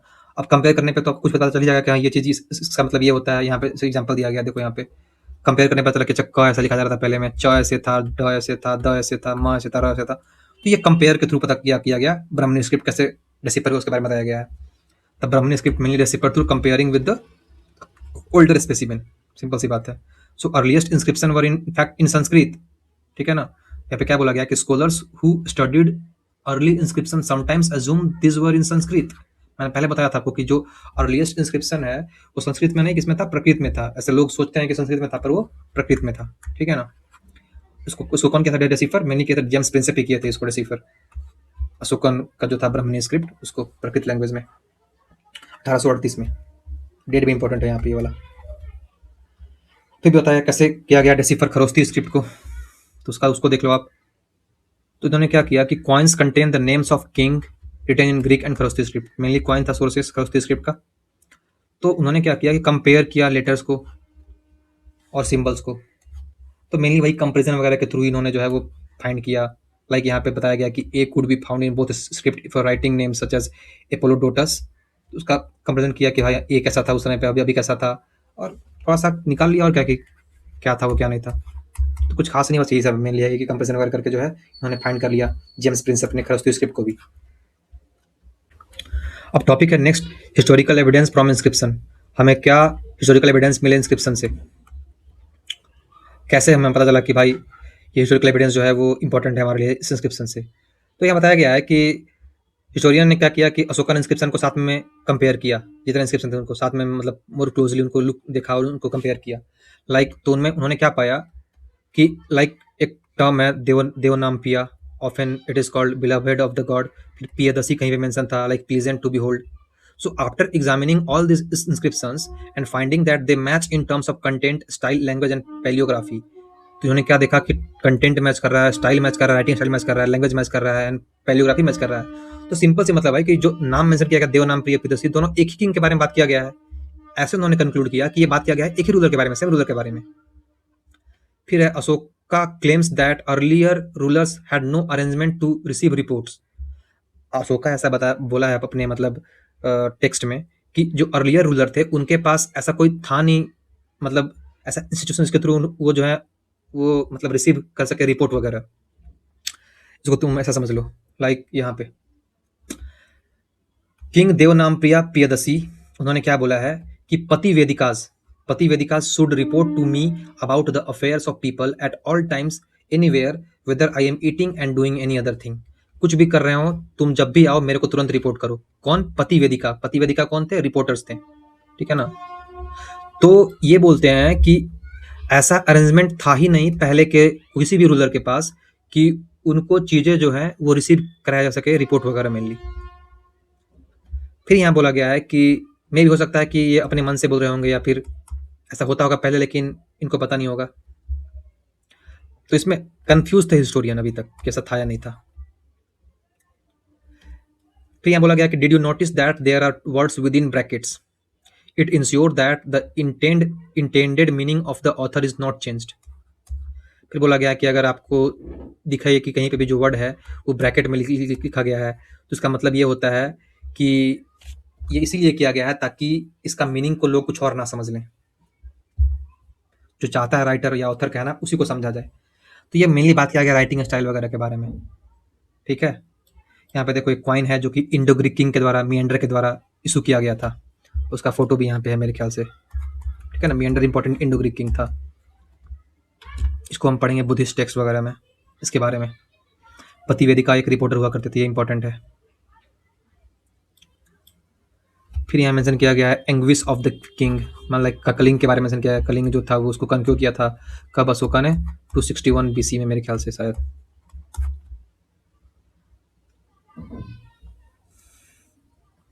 और इसमें कुछ खास है देख लो। As we shall see the situations become more complex once we move beyond reading the inscription at face value. कुछ खास नहीं है, नॉर्मल बात किया गया है यहाँ पे कि कैसे कैसे अलग अलग इंस्क्रिप्शंस को उन्होंने डेसिफर किया है, क्या उसका इंपॉर्टेंस था। फिर यहाँ बात किया है लिमिटेशंस ऑफ द इंस्क्रिप्शन के बारे में, कि क्या उसके लिमिटेशन हुआ करते थे डेसिफर करने में। तो वही normal technical limitations, like letters are very faintly encrypt, letter जो है अच्छे से क्लियर नहीं है, डैमेज हो गए हैं लेटर वगैरह, मिसिंग है लेटर वगैरह, तो वो एक इशू होता था डेसिफर करने के टाइम पे। और एक और था कि not always easy to be sure about the exact meaning of the words. आप एक अनुमान लगाते हो कि हाँ इसका ये मीनिंग हो सकता है, हमेशा मीनिंग सही नहीं होते थे। Scholars are constantly debating and discussing alternative way of reading inscription, ताकि और अच्छा खासा हमें उसका एक्सप्लेनेशन मिल सके। फिर thousands inscriptions have been discovered, not all have been deciphered, published and translated. बहुत सारे इंस्क्रिप्शंस हमें मिले हैं पर सभी डेसिफर्ड और पब्लिश नहीं हो पाए हैं, ट्रांसलेट भी नहीं हो पाए हैं। फिर बोला कि यहाँ पे there is another perhaps more fundamental problem, like not everything that we may consider politically or economically significant was necessarily recorded in inscriptions. ये इंपॉर्टेंट पॉइंट है कि हम जैसा चाहते हैं कि ये इंपॉर्टेंट चीज हुआ होगा उस समय, जरूरी नहीं है कि वो चीज यहाँ पे रिकॉर्ड किया ही गया होगा। तो ये अलग अलग थॉट है अलग अलग राइटर्स का इसके बारे में। लाइक इसमें एग्जांपल दिया गया है कि routine agricultural practices, joys and sorrows of the daily existence find no mention in inscription. तो यही भी है, फेस्टिवल वगैरह के बारे में जो है मेंशन नहीं है इंस्क्रिप्शन वगैरह में, तो ये भी चीजें हैं। Besides the content of the inscriptions almost invariably projects the perspective of the persons who commission them. तो सिंपल सी बात है, हम जितने भी इंस्क्रिप्शन पढ़ते हैं उनमें एक पार्टिकुलर इंसान यानी कि जो रूलर है उसका पर्सपेक्टिव हम देखते हैं, क्योंकि उसने इशू किया था। मान लो एक आदमी जो इशू किया है एक पार्टिकुलर इंस्क्रिप्शन को, वो अपना पर्सपेक्टिव उस पर लिखेगा ना, लेकिन जिसके बारे में लिखा जा रहा है जो कॉमन पीपल है उन लोग का पर्सपेक्टिव का क्या, वो कहाँ लिखे गए हैं? कहीं नहीं लिखे गए हैं। तो ये एक ड्रॉबैक्स है, लिमिटेशंस है इंस्क्रिप्शंस के थ्रू हिस्ट्री पढ़ने का, कि वो एक पार्टिकुलर आदमी जो है जो उसको इशू किया है उसका ही आप एक पॉइंट ऑफ व्यू, उसी के पर्सपेक्टिव पढ़ रहे हो आप। इसके अलावा इंपॉर्टेंट सिग्निफिकेंट चीजों के बारे में नहीं लिखा गया है, like joys and sorrows of the daily existence, agricultural practice के बारे में लिखा गया है। तो ये सब चीजें हैं जो लिमिटेशंस हैं इंस्क्रिप्शन के थ्रू हिस्ट्री को पढ़ने का। बाकी 2-3 पॉइंट यहाँ पे तो लिखा गया था डेसिफर करने के पॉइंट ऑफ व्यू से। तो इस तरह से ये चैप्टर हमारा समाप्त होता है। तो यहाँ पे इसलिए बोला गया कि thus epigraphy is not an actual method to understand the history. इसके पीछे ये सब रीजन दिया गया है जो हमने अभी ऊपर में देखा।